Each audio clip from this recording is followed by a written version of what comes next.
बाजार के आखिरी 1.5 घंटे के एक्शन के लिए, जहां एक्शन है भरपूर। पहले शुरुआत, उसके बाद तेज गिरावट और तेज गिरावट के बाद बेहतरीन रिकवरी। ये है अब तक का कार्यक्रम। आगे 1.5 घंटे में क्या कुछ होगा और क्या करें, कल की तैयारी रहेगा फोकस खास इसी पर। स्वागत है आप सबका फाइनल ट्रेड में। नमस्कार, मैं हूं अनिल सिंघवी। नमस्कार, मैं हूं दीपांशु भंडारी। उतार चढ़ाव वाला सेशन है एक्सपायरी से एक दिन पहले। और अनिल जी, आपने सुबह कहा भी था कि ओवरसोल्ड बाजार है, रिकवरी एक बार दिन में दिखाएंगे और रिकवरी आते हुए दिख रही है। तो सवाल यही है सर कि इस रिकवरी में क्या करना चाहिए, पर इससे पहले इस समय की बड़ी बातें क्या हैं ये बता दीजिए। बिल्कुल बड़ी बातें भी हैं और सबसे बड़ी बात तो दीप सबके दिमाग में ये कि किसने किया, क्या किया, क्यों किया, इतनी जल्दबाजी क्या थी।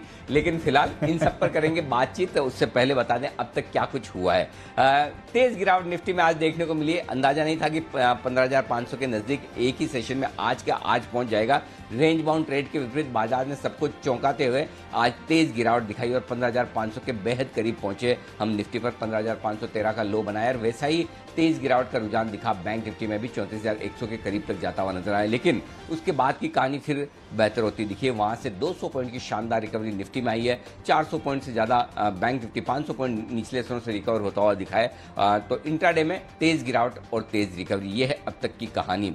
बैंकिंग, एनबीएफसी, रियल एस्टेट और ऑटो शेयर, ये चारों ही आज की कमजोर कड़ियां हैं। यहां पर जबरदस्त बिकवाली होती दिख रही है, लेकिन मजबूती आती दिख रही है आपको मेटल शेयरों में। और एफएमसीजी शेयर, ये दोनों ही आज मजबूती के साथ कारोबार कर रहे हैं। सरकारी बैंकों का इंडेक्स 1.5% नीचे और विक्स लगातार बढ़ते हुए नजर आ रहा है। चौथा दिन है जब विक्स तेजी से उतार चढ़ाव बढ़ने के संकेत दे रहा है। 5% वोलेटिलिटी इंडेक्स आज ऊपर आपको दिखेगा। और ये जो कुछ भी कमजोरी है ये हमारी अपनी है, इंपोर्टेड नहीं। आप देखें डाउ फ्यूचर्स इनफैक्ट उल्टा रिकवर हुए हैं, निचले स्तरों से 100 पॉइंट रिकवर होकर सपाट होते हुए दिख रहे हैं। वहां पर कहीं किसी तरह की कोई चिंता नहीं है। यूरोप के बाजार 0.5% मजबूत है। तो जो कुछ हुआ है एक्शन हमारे यहीं हुआ है। दीप बाजार पर डिस्कस करेंगे, उससे पहले जल्दी से एक बार एसआरएफ के नतीजे रख दिए जाएं हमारे दर्शकों के सामने। मुनाफा 395 करोड़ आता हुआ दिखा है। हमारा अंदाजा 350 करोड़ के आसपास का था। उसके मुकाबले में नतीजे काफी बेहतर दिख रहे हैं। स्टॉक 2-2.5% मजबूत होता हुआ दिख रहा है इस वक्त आपको। तो अच्छे नतीजे आपके लिए आते हुए दिख रहे हैं।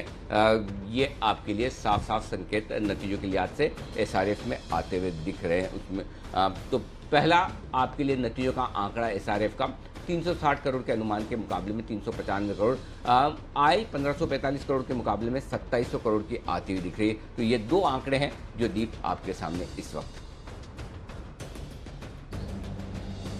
बिल्कुल सर, दमदार नतीजे हैं, क्योंकि आय में हमने अनुमान लगाया था 2445 करोड़ का। तो उस हिसाब से देखें तो जो 27 करोड़ का ये आंकड़ा आया है ये काफी मजबूत है। आय के फ्रंट पर, मुनाफे के फ्रंट पर भी क्लियर बीट करा है। और साल दर साल देखें तो सर 2 गुना से भी ज्यादा मुनाफा बढ़कर आया है। ऑलमोस्ट 2.5 गुना का इनका मुनाफा बढ़कर आते हुए दिखा है। एक्सपेंसेस कंट्रोल में रहे हैं, तो ये एक अच्छी बात है। कामकाजी तौर पर अगर आप देखेंगे सर तो बढ़िया परफॉर्मेंस है। और साल दर साल ही नहीं, तिमाही दर तिमाही भी सर आप देख रहे हैं कि परफॉर्मेंस में आपने सुधार देखा है। 2608 करोड़ के सामने 2700 करोड़ की आय बढ़कर आई है। तो वहां पर भी एक इंप्रूवमेंट हम देख रहे हैं। साल दर साल तो लोअर बेस पर हम अच्छे नतीजे देख ही रहे हैं लगभग सभी कंपनीज पर तिमाही दर तिमाही पर भी एसआरएफ की तरफ से अच्छा प्रदर्शन आते हुए दिखा है और एक्सपेंसेस कंट्रोल में रहे हैं। तो उसके दम पर आप देख रहे हैं कि बाजार भी अब स्टॉक को अच्छा रिएक्शन दे रहा है। तो अनुमान से बेहतर नतीजे सर, एंड मोर इंपॉर्टेंटली तिमाही दर तिमाही पर भी नतीजों में सुधार। एसआरएफ पर आप वही एक्शन आते हुए देख रहे हैं। मुनाफा भी तिमाही दर तिमाही अगर आप देखें तो 381 करोड़ से बढ़कर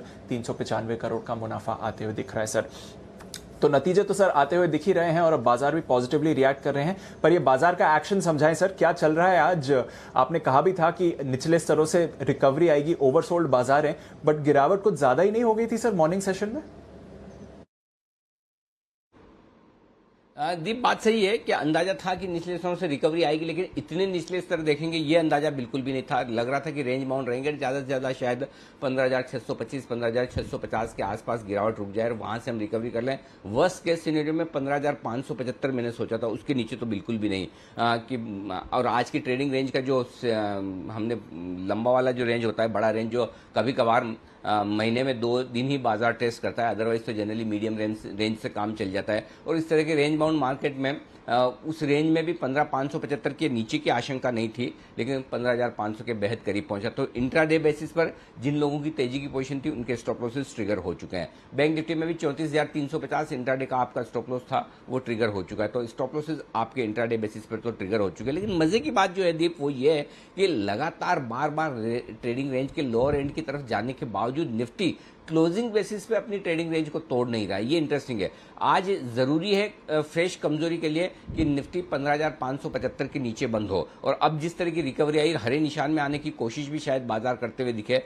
उस लिहाज से अगर आप देखेंगे तो शायद आपको ये लगेगा कि 15,500 तोड़ने के लिए बाजार जल्दबाजी में तैयार नहीं है। तो 15,500 माफ कीजिएगा 15,575 को क्लोजिंग बेसिस पर तोड़ने के लिए तैयार नहीं है। तो मेरी नजर 15,575 पर है।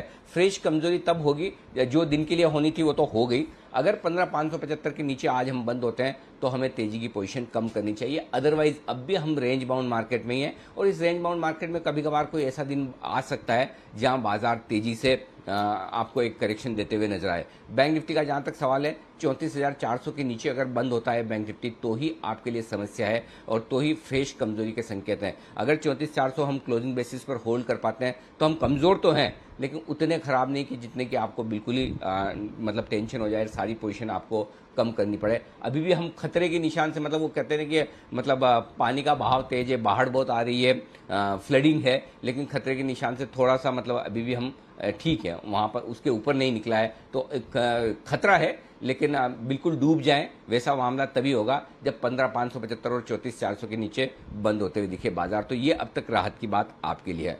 अब आइए, जो कुछ हुआ है आज वो परेशान करने वाला क्यों है? पहली बात, एक क्यों हुआ है ये पता नहीं। अगर पिछले 2 दिनों में हुआ होता इतनी तेज गिरावट वाला मामला, तो हम हांगकांग को कह सकते थे भाई कि आपकी वजह से हुआ है, चाइना की वजह से हुआ है, किसी और की वजह से हुआ है। तो आज तो वहां भी मामला ठीक है, ऐसा कोई खास बुरा नहीं, 1-1, 1.5% थोड़े बहुत वहां के बाजार गिरे हैं, लेकिन ऐसा कुछ नहीं हुआ जिसकी वजह से बहुत समस्या हो। डाउ फीचर्स को भी हम जिम्मेदार नहीं ठहरा सकते कि आपने बहुत ज्यादा मूड खराब कर दिया। 100, 125, 150 पॉइंट ऊपर नीचे होना डाउ फीचर्स में कोई बहुत बड़ी बात है नहीं। कोई ऐसा रिजल्ट भी खराब नहीं आया जिसकी वजह से अचानक से आपको ये लगे।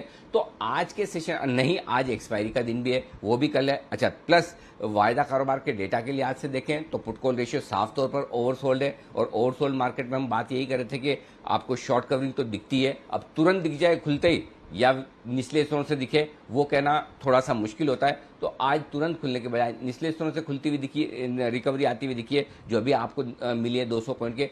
तो फिर ऐसे में बिकवाली की खास वजह क्या है? बिकवाली की वजह सिर्फ और सिर्फ अब तक जो मुझे समझ में आती है वो एक ही है, और वो ये है दीप कि शायद कहीं ना कहीं बाजार में एफआईज की जो 2-3 दिनों से बिकवाली तेज होती हुई दिख रही है, कल भी बिकवाली के आंकड़े थे, परसों भी बिकवाली के आंकड़े थे, वो शायद भारी पड़ते हुए दिखे। और हो सकता है किसी एफआईज की तरफ से कोई रिडम्पशन प्रेशर हो या किसी फंड की तरफ से कोई सेलिंग प्रेशर हो, वो एकमात्र कारण नजर आता है। उसके अलावा तो कोई कारण फिलहाल दिखता नहीं। अगर होगा तो शायद कल पता चले, लेकिन आज सिर्फ और सिर्फ जो कारण नजर आता है वो फंड्स की सेलिंग का या एफआईज की सेलिंग का हो सकता है। बट अदरवाइज मेरे ख्याल से कोई खास बहुत समस्या और दिक्कत वाली बात नहीं है। जब तक क्लोजिंग बेसिस पर हम ट्रेडिंग रेंज को होल्ड कर रहे हैं तब तक बहुत चिंता करने की, घबराने की जरूरत नहीं है। हाँ, थोड़ा प्रेशर है, थोड़ा दबाव में है, थोड़ा नीचे है, वो तो है ही, जो हो गया वो तो हो ही गया, लेकिन बहुत डरिए और घबराइए मत। सपोर्ट लेवल के आसपास है अनडाउटेडली। अब भी मैं वही कहूंगा जो मार्केट में सुबह कह रहा था, बाजार की गिरावट और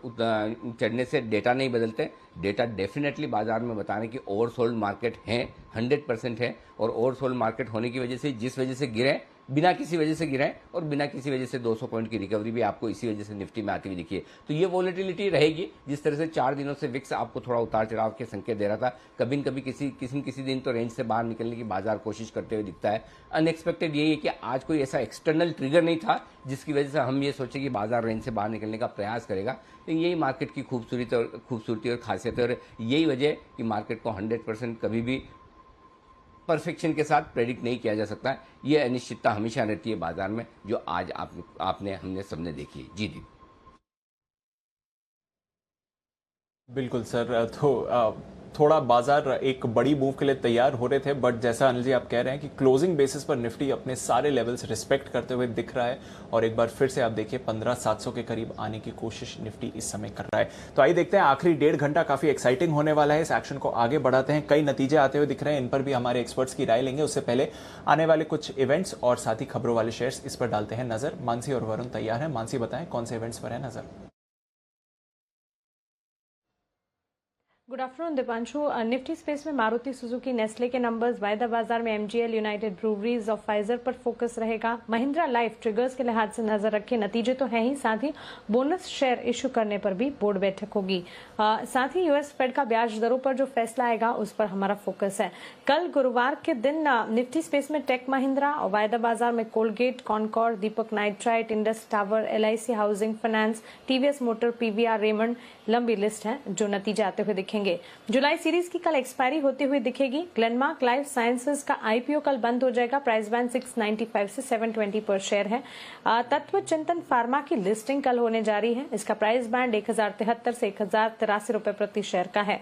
महिंद्रा हॉलीडेज बोनस इशू पर एक बोर्ड बैठक करने जा रहे हैं। वहीं मेटल्स कल फोकस में रहेंगे क्योंकि चीन अपने रिजर्व से अतिरिक्त 30,000 टन कॉपर, 90,000 टन एल्यूमिनियम और 50,000 टन जिंक बेचेगा। तो ये खबर है जिसके चलते मेटल्स पर कल नजर रखनी चाहिए। पावर ग्रिड 1:3 बोनस इशू की कल एक्स डेट है। आईसीआईसीआई बैंक, बंधन बैंक, डाबर, अमारा राजा कल एक्स डिविडेंड ट्रेड होते हुए दिखेंगे। शुक्रवार के दिन नई सीरीज की शुरुआत तो होगी ही। निफ्टी में ब्रिटानिया, यूपीएल के नंबर्स आते दिखेंगे। वायदा बाजार में Bandhan bank, doctor Lal, PI industries, Shriram transport finance के नंबर्स पर फोकस रहेगा। इसके अलावा स्ट्राइड्स फार्मा, अस्त्रा लिमिटेड अगस्त सीरीज से वायदा बाजार में शामिल होते हुए दिखेंगे। रोलेक्स रोल्ड रिंग्स लिमिटेड का आईपीओ इस दिन बंद हो जाएगा। प्राइस बैंड 880 टू 900 पर शेयर है। यूएस Q2 पे जीडीपी डेटा जो है वो भी आते हुए शुक्रवार के दिन यानी कि 30 जुलाई के दिन देखने को मिलेंगे और एक्स डिविडेंड एलएनटी इन्फोटेक का शेयर होता हुआ दिखेगा। तो ये तमाम ट्रिगर्स शुक्रवार तक के लिए। बिल्कुल, तो नतीजों की है लंबी लिस्ट और साथ ही एक्सपायरी रिलेटेड एक्शन भी आपको बाजार में दिखेगा। वायदा बाजार में 2 और स्टॉक्स एंट्री के लिए हैं तैयार। खबरों वाले शेयर से आइए वरुण के पास चलते हैं। Varun, good afternoon. कई सारे नतीजे और खबरें हैं, बताएं। डेफिनेटली दीप, गुड आफ्टरनून। पहले खबरों से शुरू करते हैं क्योंकि नतीजे काफ़ी सारे हैं। तो खबरों में तो हमने जो आपको एक्सक्लूसिव खबर दी थी जीआईसी और न्यू इंडिया इश्योरेंस के लिए कि केंद्र सरकार जो है वो होम इंश्योरेंस से जुड़ी बड़ी योजना जो है वो लॉन्च करने की तैयारी में है। पॉलिसी में 3 लाख तक का कवरेज जो है वो होगा। बाढ़, भूकंप, आग से होने वाला नुकसान जो है वो कवर होने वाला है। तो इसके चलते आपने देखा जितने भी इंश्योरेंस स्टॉक्स है उनमें भरपूर तेजी आज देखने मिली है। भारतीय एयरटेल, खबर ये है कि जो प्रीपेड प्लान है 28 दिन का जो प्रीपेड प्लान होता है वो पहले 49 रुपीज़ में मिलता था, वो अब बंद हो गया। अब जो पहला प्लान होगा वो 79 रुपीज़ का होगा और कल से ये लागू होने वाला है प्रीपेड का नया प्लान। तो इसके चलते आप देख रहे हैं सारे टेलीकॉम स्टॉक जो है उनमें भी तेजी देखने मिल रही है।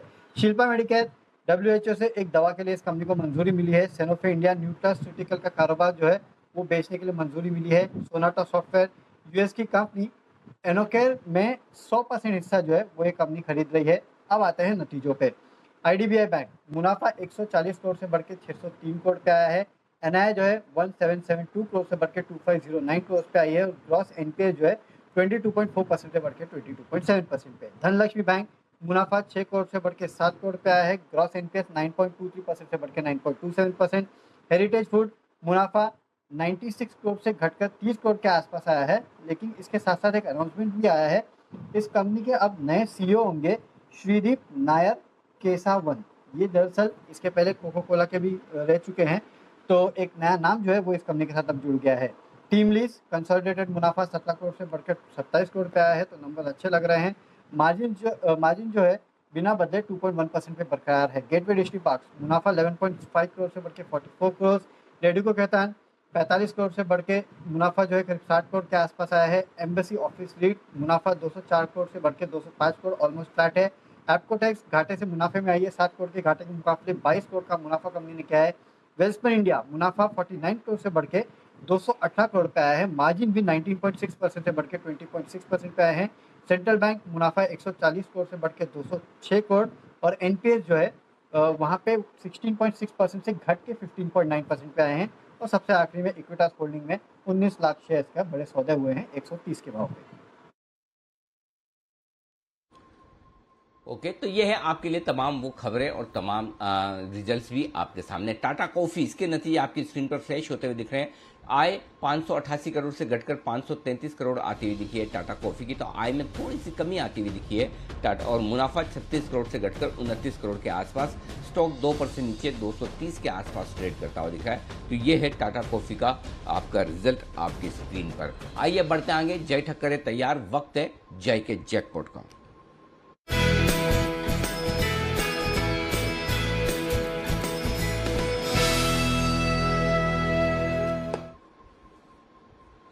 जय, स्वागत है। सबसे पहले तो बधाई दो, सुबह वाला आपका बैंक निफ्टी का in the money put option खरीदने की राय जो थी 34,700 की, बहुत ही सही सटीक साबित हुई। आई एम श्योर 735 के सारे वो टारगेट्स आ गए हैं जय, या अभी बाकी हैं? First of all very good afternoon to Anil ji. And Anil ji, सारे टारगेट्स आ गए। इनफैक्ट वो तो टारगेट्स के ऊपर काफी चले गया था, 800 के पार चले गया। सो दोनों ही टारगेट्स अचीव हो गए और बहुत ही अच्छा मुनाफा अनिल जी वहां पे हो गया। So thank you very much. चलो बहुत ही बढ़िया, बधाई हो। बताएं सर, अब क्या करना है? अनिल जी, नो यहाँ पे एक स्टॉक है जो मुझे लॉन्ग साइड पर पसंद आ रहा है। मुझे लग रहा है कि रिस्क और पॉइंट ऑफ व्यू काफी सही बन रहा है। टाइटन फ्यूचर्स अगस्त सीरीज का खरीदना अनिल जी, 1740 पर ट्रेड कर रहा है ये। 1720 पर स्टॉप लॉस लगाना है, 20 पॉइंट्स का स्टॉप लॉस रहेगा। लॉट साइज भी छोटा सा ही है, तो आई थिंक मैनेजेबल है। 375 का कहीं ना कहीं लॉट साइज है इसका। सो रिस्क रिवॉर्ड वाइज मुझे काफी पसंद आ रहा है। अगर हम देखें तो रिस्क जो इसका बनकर आ रहा है Anil ji, that would be somewhere around 7500, but ऊपर में जो टारगेट इसका बन रहा है, पहला टारगेट इसका बनेगा 1780 का, दूसरा टारगेट 1800 का। सो 40 से 60 पॉइंट्स की अपसाइड देख रहा हूं मैं इस लेवल से। तो 1:2 1:3 का एक रिस्क रिवॉर्ड टाइटन में बनकर आ रहा है। टाइटन फ्यूचर्स अगस्त सीरीज का खरीदना है। ओके, तो ये है आपके लिए राय टाइटन पर खरीदारी करने की राय। इस बीच फाइजर के नतीजे आपकी स्क्रीन पर फ्लैश होते हुए दिख रहे हैं। 200 करोड़ के मुनाफे का आंकड़ा फाइजर का आता हुआ दिख रहा है। तो फाइजर के रिजल्ट जल्दी से देख लें। अब तो फाइजर वायदा कारोबार का शेयर भी हो चुका है, और कुणाल जी आपको चार्ट भी तैयार रखने, 5,900 के नीचे आता हुआ दिख रहा है फाइजर का स्टॉक। तो यहाँ पर रिजल्ट पर आपको करना है फोकस। मुनाफा 200 करोड़ का पहला आंकड़ा हमारे पास आ चुका है, और भी जो आंकड़े आएंगे मैं आपके सामने तुरंत ही रखूंगा कौन कौन से आंकड़े और निकल कर आते हैं, लेकिन मुनाफे का आंकड़ा आता हुआ दिख रहा है फाइजर का।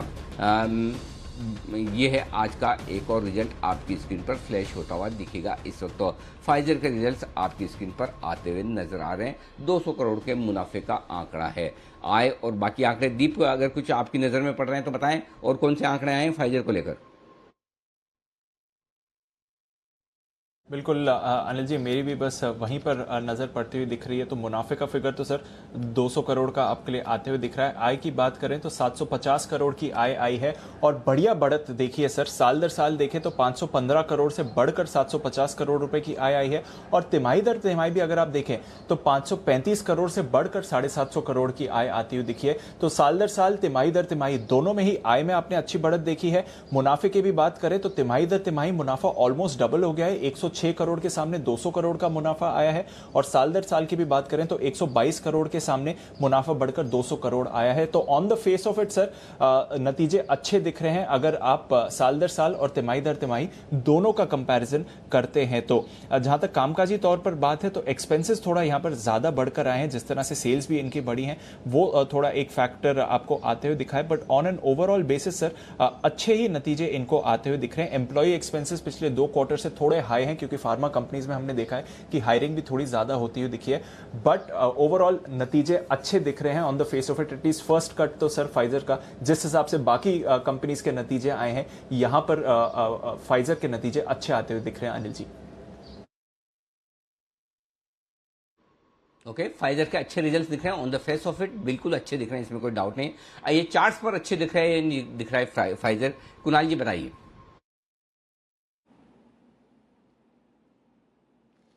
अनिल जी देखिए, कल भी हम चर्चा कर रहे थे जब इसमें एक रिजल्ट से पहले की रैली देखने को मिल रही थी। मुझे लगता है अनिल जी देखिए, इसको रिजल्ट के लिहाज से नहीं देखना चाहिए, इसको मध्यम से लंबी अवधि के लिए देखें। ये स्टॉक ट्रेडिंग के लिए बिल्कुल उपयुक्त नहीं है, लेकिन अगर आप निवेशित रहते हैं तो इसमें आपको जबरदस्त रिटर्न्स देखने को मिलेंगे। बाजार से बेहतर रिटर्न्स फाइजर डिलीवर करेगा। और इस चार्ट पर एक ब्रेकआउट कल ही आ चुका था जब स्टॉक ने 5900 के लेवल्स को पार किया। तो मुझे लगता है गिरावट में एक्यूमुलेट करके चले और यहां पर 7,000 रुपए का लक्ष्य रखें, जो आपको कुछ समय में आता हुआ दिखेगा। और डिस्क्लेमर अनिल जी है कि मेरा निजी निवेश ओके, तो आपका है निजी निवेश, ये है आपके लिए फाइजर में। अच्छा, निजी निवेश, ओके। कब बेचेंगे कुणाल जी? ये बीच बीच में कभी कभी ऐसे ऊपर नीचे होता है, उसमें आप बेचते नहीं है?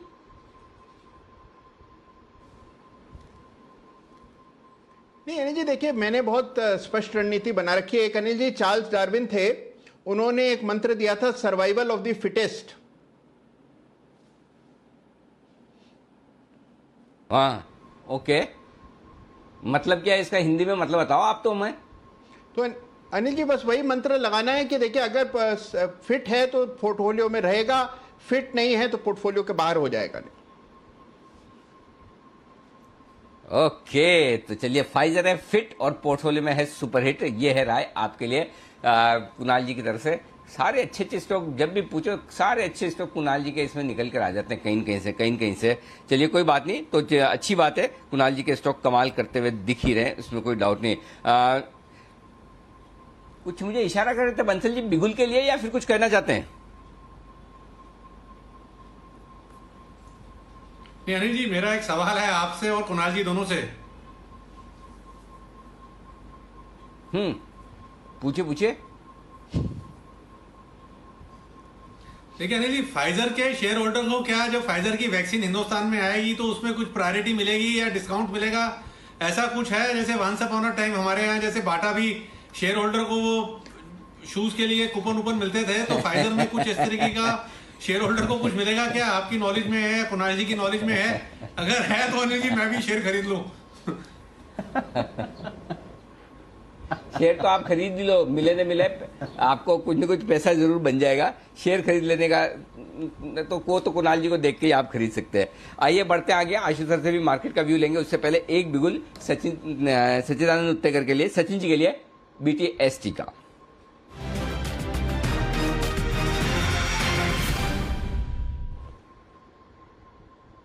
बताइए सचिन जी।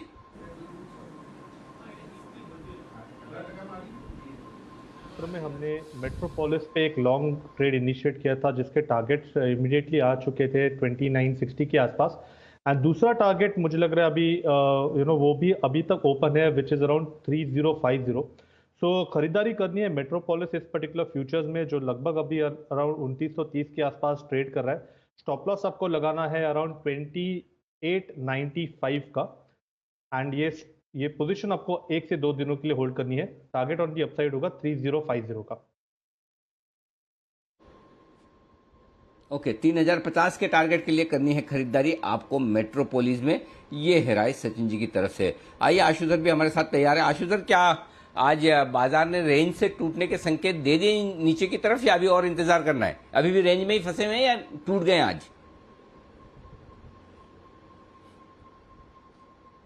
अनिल जी, बाजार की रेंज से इंपॉर्टेंट चीज है जो पिछले हफ्ते हमने बात की थी कि अनिल जी स्टॉक रेंज से टूट गए हैं।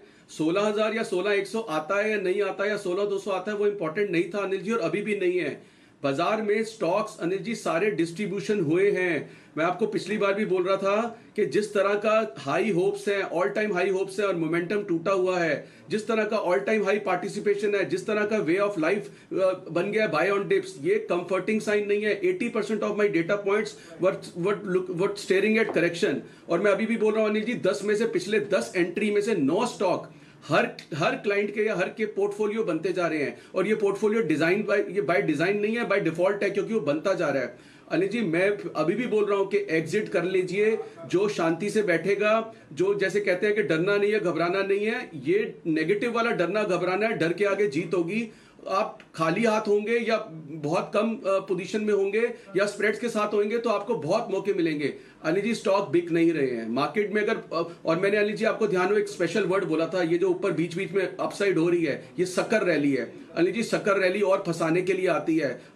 लोअर हाइज लोअर लोज बन रहे हैं। So all the signals are not comforting Anil ji. मैं 1 या 2 दिन की नहीं बात कर रहा हूं, ये मैं टाइम एग्जैक्टली नहीं कर सकता हूं, बट मैं अभी जैसे मैंने आपको शायद नहीं मालूम, मैं पूरे गुजरात टूर में हूं। जिस दिन से स्टार्ट किया है मैं उस दिन से सबको बोल रहा हूं कि ये जितना जल्दी आप लाइटन हो जाएंगे अनिल जी, लोग बेचना भूल गए हैं। करेक्शन पे सिर्फ लेना ही बात हो रही है। इतने लंबे लंबे टारगेट, इतने बढ़ने के बात हो रही है। ये सारे साइंस अनिल जी जो मैं आपसे 15 दिन से चेक कर रहा हूं कि कंफर्टिंग नहीं है। तो आशीष सर, नहीं वही तो मैं पूछ रहा हूँ, तो क्या आपके हिसाब से मार्केट ने नीचे की तरफ ब्रेकडाउन दे दिया है क्या? यदि दे दिया है तो क्या अपना पोर्टफोलियो पूरा खाली कर दिया जाए, जीरो कर दिया जाए, क्या ये है आपकी राय? नहीं, जो हो रहा है वो तो दिख रहा है, लेकिन करना क्या है अब? अनिल जी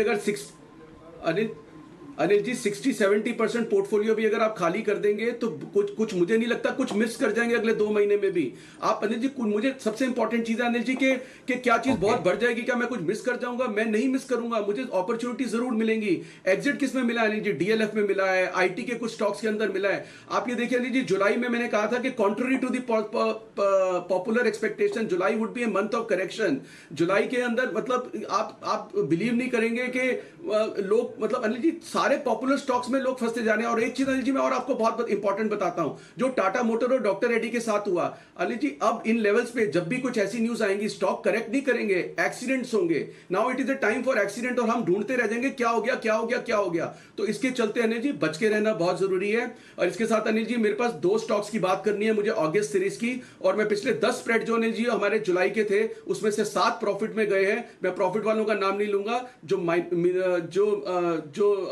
थोड़े से लॉस के अंदर थे वो भेल है और एक टाटा मोटर है और एक शायद टाटा पावर में कुछ ज्यादा पैसे नहीं आएंगे अनिल जी। अदरवाइज 7 के 7 स्प्रेड में 5 में जैकपॉट लगा है, 2 में प्रॉफिट आया है। डीएलएफ, टाटा स्टील, नैल्को, बहुत सारे स्प्रेड्स थे अनिल जी, उनमें 7 में प्रॉफिट आया है। तो मेरा ये अपडेट जरूरी था। शांति वाला ट्रेड था, इतनी उथल पुथल के बाद भी Anil ji 70% strike rate on long side. अब अनिल जी मुझे 2 स्टॉक्स के बारे में आपसे बात करनी है जो कि पॉजिटिव हो सकते हैं अगस्त में, but otherwise Anil ji having said that, जो आपने भी बोला मैं अभी भी बोल रहा हूं 70% अनिल जी बहुत करेजियस मूव होती है, क्योंकि जो आखिरी एंट्री होती है ना, देखो अनिल जी एक तो पैसे बनाए हुए हैं सबने आज पिछले 1-1.5 साल से, जो भी मार्केट के अंदर अच्छे पैसे बने हुए हैं, तो पहली गिरावट के अंदर ना वो समझ नहीं आता अनिल जी कि ओएनजीसी 122 वाला 15 ही हुआ है, 115 ही तो अभी हुआ है, 5-7 रुपए ही है। गेल 165 वाला 155, 40, मतलब ना देखते रह जाते हैं कि अनिल जी 2-2 हजार के अंदर 50-50 हजार का लॉस मैं देख रहा हूं पोर्टफोलियो में। तो ये बहुत ही इंपॉर्टेंट चीज होती है कि वो जो पुराना कंफर्ट है वो ना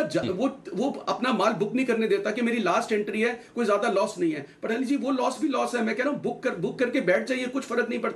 अगर आपके 100 रुपए में से आपको 25-30 रुपए बिना किसी कारण के जा रहे हैं, तो पहले जो रिटेंशन है वो बहुत इंपॉर्टेंट है। तो ये अनिल जी मेरा मानना है, और मैं अभी भी कंटिन्यू सेम स्टैंड से कर रहा हूं कि कोई नया लेन अदर देन मेटल्स के अंदर, जिसके मैं बारे में भी बात करूंगा, जो मेरे 2 पॉजिटिव स्टॉक्स के बारे में, अदरवाइज अनिल जी कहीं पे भी मुझे कंफर्ट नहीं आ रहा मार्केट में जी।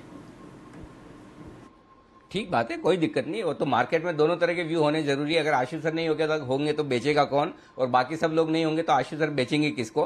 तो जो खरीदने वाले हैं वो भी लगे रहें और जिनका बेचने का मन है वो भी वो खोल लें। डेफिनेटली मैं आपके पास थोड़ी देर में आ रहा हूं और आपसे लूंगा अगस्त सीरीज की आपकी 2 बेहतरीन कॉल्स भी, लेकिन उससे पहले हमारे संवाददाता चेतन भूटानी हमारे साथ तैयार हैं लेकर एक स्पेशल और एक्सक्लूसिव खबर। चलते हैं दिल्ली चेतन के पास। चेतन बताइए क्या है खबर? ये जो खबर है ये इथेनॉल सेक्टर के लिए लिटरली एक गेम चेंजिंग खबर है। अभी तक हम सुनते आ रहे थे कि शुगर से इथेनॉल बनाने की सरकार की तैयारी होती है, लेकिन अब जो हम खबर ब्रेक करने जा रहे हैं वो मेज एंड राइस से इथेनॉल बनाने की भारत सरकार की तैयारी है। और ये जो मूव आया है ये और कहीं से नहीं, हमारे प्रधानमंत्री नरेंद्र मोदी ने गवर्नमेंट के डिफरेंट मिनिस्ट्रीज को इनफैक्ट निर्देश दिए हैं कि मक्का और चावल से इथेनॉल बनाने की तैयारी करी जाए, और जो फूड कॉर्पोरेशन ऑफ इंडिया का राइस है उस पर भी फोकस करा जाए। मैं जरा थोड़ी डिटेल में बता दूं दर्शकों को कि सरकार ने मेज कल्टीवेशन के लिए 16 राज्यों से बातचीत ऑलरेडी कर ली है कि मेज कल्टीवेशन कैसे बढ़ाया जाए। मैं फटाफट बता दूं कि किस तरीके से सरकार आइडेंटिफाई कर रही है। जो डिस्टिलरीज हैं जो इथेनॉल बनाएंगी उसके रेडियस में 50 से 100 किलोमीटर के रेडियस में जो भी मेज मैन्युफैक्चर करेगी, जो भी मेज फार्मर्स हैं उनको इंसेंटिव्स देने की तैयारी है ताकि जो डिस्टिलरीज है वो फटाफट अपना मक्का उठाकर इथेनॉल प्रोडक्शन में लग जाए। अब जहां तक चावल की बात होती है, चावल की एक कॉस्ट बेनिफिट एनालिसिस चल रही है जो नेशनल शुगर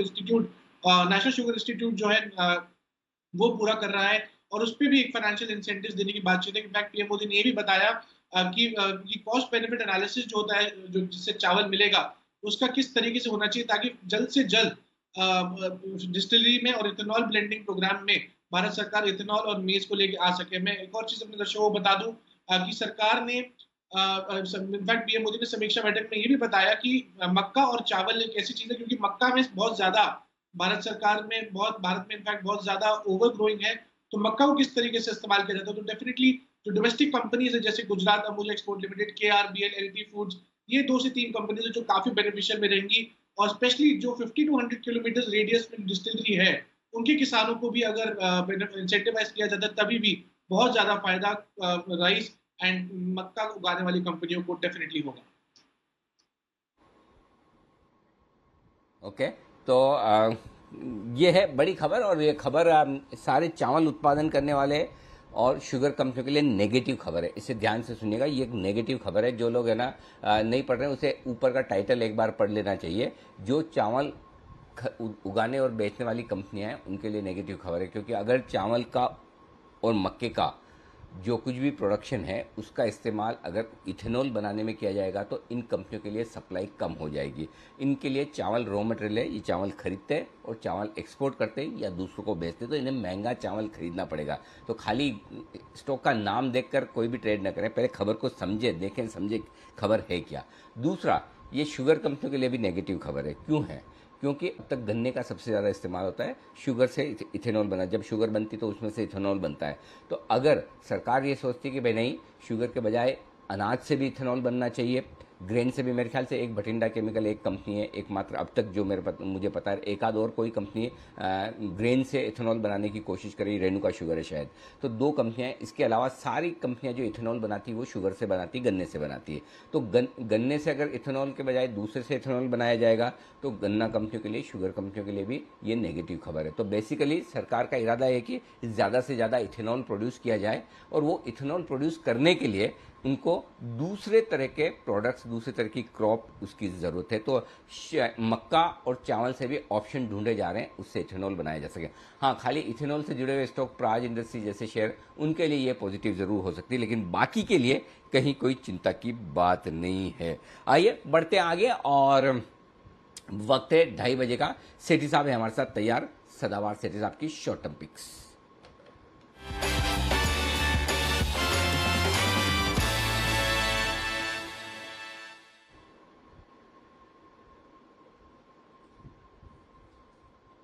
बताएं सेठी साहब, क्या है आज इरादा? Good afternoon Anil ji, good afternoon Deepanshu. देखिए अनिल जी, बाजार में अगर आप निफ्टी को देखेंगे तो मार्केट है पिछले 2 दिनों से, लेकिन वहीं कैश मार्केट के स्टॉक्स में जबरदस्त तेजी है, अच्छी क्वालिटी के स्टॉक्स में। कल मैं एक्चुअली कुछ छुट्टियों के बाद आया था तो 3 सेगमेंट में था। सुबह एसपीएल मिड कैप में मैंने बीएलएस इंटरनेशनल रिकमेंड किया 133 के लेवल पे, 150 के टारगेट थे। आज स्टॉक ने 160 के हाई टच किया, अभी भी 152-53 पे है। तो इस तरह के रिटर्न्स बने हैं। फिर एडीएफ फूड्स मैंने दोपहर के शो में रिकमेंड करा था 930 के लेवल पे, 975 के टारगेट थे, वो भी अचीव हो गए। अभी भी स्टॉक 975 के टारगेट पे चल रहा है। और शाम को सेगमेंट जो बाजार आज और कल है, वहां पे मैंने फिलिप्स कार्बन ब्लैक को रिकमेंड किया था 250 के लेवल पे। आज अभी 270 के लेवल पे वो स्टॉक भी ट्रेड कर रहा है। तो जो भी चल रहा है एक्टिविटी वो कैश मार्केट के अच्छे क्वालिटी के स्टॉक्स में है, और वहां पे भरपूर तेजी है अभी भी। तो वहीं से 2 स्टॉक आज भी रिकमेंड करने का है। ओके, तो करिए शुरुआत। सेठी साहब, पहला स्टॉक आज का? पहला स्टॉक अनिल जी एक बहुत ही सॉलिड कंपनी है। कंपनी का नाम है एक्रिसिल, जो कि अभी 618-19 के लेवल पे स्टॉक ट्रेड करता है। ये दुनिया की one of the largest quad kitchen sink बनाने वाली कंपनी है। इनका ब्रांड है कैरिसिल, CARYSIL, एक्रिसिल से ही निकल के नाम है। और ये कंपनी किचन सिंक्स के अलावा किचन के और भी अप्लायंसेस जैसे हॉब्स है, कुकटॉप्स, ओवन, डिश वॉशर, ये सब बनाती है। जर्मनी की एक कंपनी शॉक एंड कंपनी नाम है कंपनी का, उसके साथ टेक्निकल कोलैबोरेशन है। सॉलिड कंपनी है। मार्च क्वार्टर में दमदार नतीजे थे। पिछले साल के 4 करोड़ के सामने 13 करोड़ का पैट था। ऑपरेटिंग प्रॉफिट मार्जिन है अराउंड 20%, रिटर्न ऑन इक्विटी भी 20%, return on capital employed 27%, debt equity ratio 0.49। और इस कंपनी में अच्छी खासी प्रोमोटर्स की हिस्सेदारी है, FIIs, DIIs की भी अच्छी हिस्सेदारी। और सुनील सिंघानिया जी का एबेकस फंड, जिसकी आजकल बहुत फॉलोइंग है, वो इसमें 6.45% स्टेक ओन करता है इस स्टॉक में। और इवन आशीष कचोलिया जो कि बाजार के एक नामी गिरामी निवेशक है, उनकी भी 3.75% की हिस्सेदारी है। स्टॉक ने नेशनल लेवल से भी बहुत अच्छा किया, और मुझे लगता है इस क्वार्टर के नतीजों के लिए प्ले करना चाहिए। डेट्स अभी आई नहीं है, बट इस स्टॉक पे मैं बुलिश हूँ, और मेरा इसमें शॉर्ट टर्म का टारगेट है 650 का, स्टॉप लॉस सकता है 605 रुपए का। बिल्कुल, तो ये है आपके लिए स्टॉक खरीदारी करने की राय आपके लिए आती हुई। एक्रिसिल में मुझे याद है जैन साहब की तरफ से भी इस स्टॉक को रिकमेंड किया था, जैन साहब के जेम्स में, और बहुत ही बेहतरीन क्वालिटी स्टॉक है जो सेठी साहब और जैन साहब दोनों की रिकमेंडेशन लिस्ट में बार बार लगातार आता दिखा है। 605 का स्टॉप लॉस और 650 का टारगेट। बताएं सेठी साहब, दूसरा स्टॉक आज के लिए? आनंद जी, जो दूसरा स्टॉक है वो भी एक सॉलिड कंपनी है। स्टॉक का नाम है LG equipment, ELGI, LG equipment, जो कि अभी 215 के लेवल पे ट्रेड करता है। कंपनी 60 साल पुरानी कंपनी है जो कि एयर कंप्रेसर के सेगमेंट में काम करती है। एक लीडिंग कंपनी है, 120 कंट्रीज में इसका प्रेजेंस है और कंपनी का पूरा फोकस इनोवेशन और क्वालिटी के ऊपर है। बाकी मार्च क्वार्टर में बहुत ही दमदार नतीजे थे। पिछले साल के 1 करोड़ के पैट के सामने इस साल मार्च क्वार्टर में 42 करोड़ का पैट रिपोर्ट किया कंपनी ने। डेट इक्विटी रेशियो 0.42, अच्छे रिटर्न रेशियोज है और इस कंपनी के भी नतीजे आने वाले हैं आने वाले मंगलवार को, यानी कि 3 अगस्त को, और मैं एक्सपेक्ट कर रहा हूँ अच्छी नतीजे रहेंगे। तो इस स्टॉक में करंट लेवल्स पे खरीदारी करने की सलाह है। शॉर्ट टर्म का मेरा टारगेट है 235 रुपए का, स्टॉप लॉस है 205 रुपए। सेठी साहब का है भरोसा बरकरार और एक बार फिर से बेहतरीन कैश स्टॉक्स एक्रिसिल और एलजी इक्विपमेंट, यहां पर आपको करनी है खरीदारी। ये आ रही है आपके लिए राय सेठी साहब की तरफ से। बहुत बहुत शुक्रिया सेठी साहब हमारे साथ जुड़ने के लिए और अपने कॉल्स देने के लिए। इस बीच कुछ और नतीजे आते हुए दिख रहे हैं और उसके बाद अनिल जी के पास भी चलते हैं स्ट्रैटेजी के लिए। टीसीआई एक्सप्रेस पर रखिए नजर। इस स्टॉक पर हमने बीच में एक जबरदस्त तेजी बनती हुई देखी थी। 92 लाख के मुकाबले 24 करोड़ का मुनाफा आते हुए दिखा है, तो कई गुना मुनाफा यहां पर आपको बढ़कर आते हुए दिख रहा है। लगभग 24-25 गुना मुनाफा बढ़कर आते हुए दिख रहा है यहां पर। और आय भी देखिए, लगभग 79 करोड़ के सामने आपको आय आती हुई दिख रही है 223 करोड़ की। तो 90 करोड़ की आय के सामने 223 करोड़ की आय आती हुई दिखी है और मुनाफा देखिए 92 लाख के सामने 24 करोड़ का मुनाफा है। तो जबरदस्त परफॉर्मेंस टीसीआई एक्सप्रेस से। पर आइए बाजार में क्या व्यू बनाना चाहिए इस समय, इसके लिए चलते हैं अनिल जी के पास मार्केट स्ट्रैटेजी के लिए।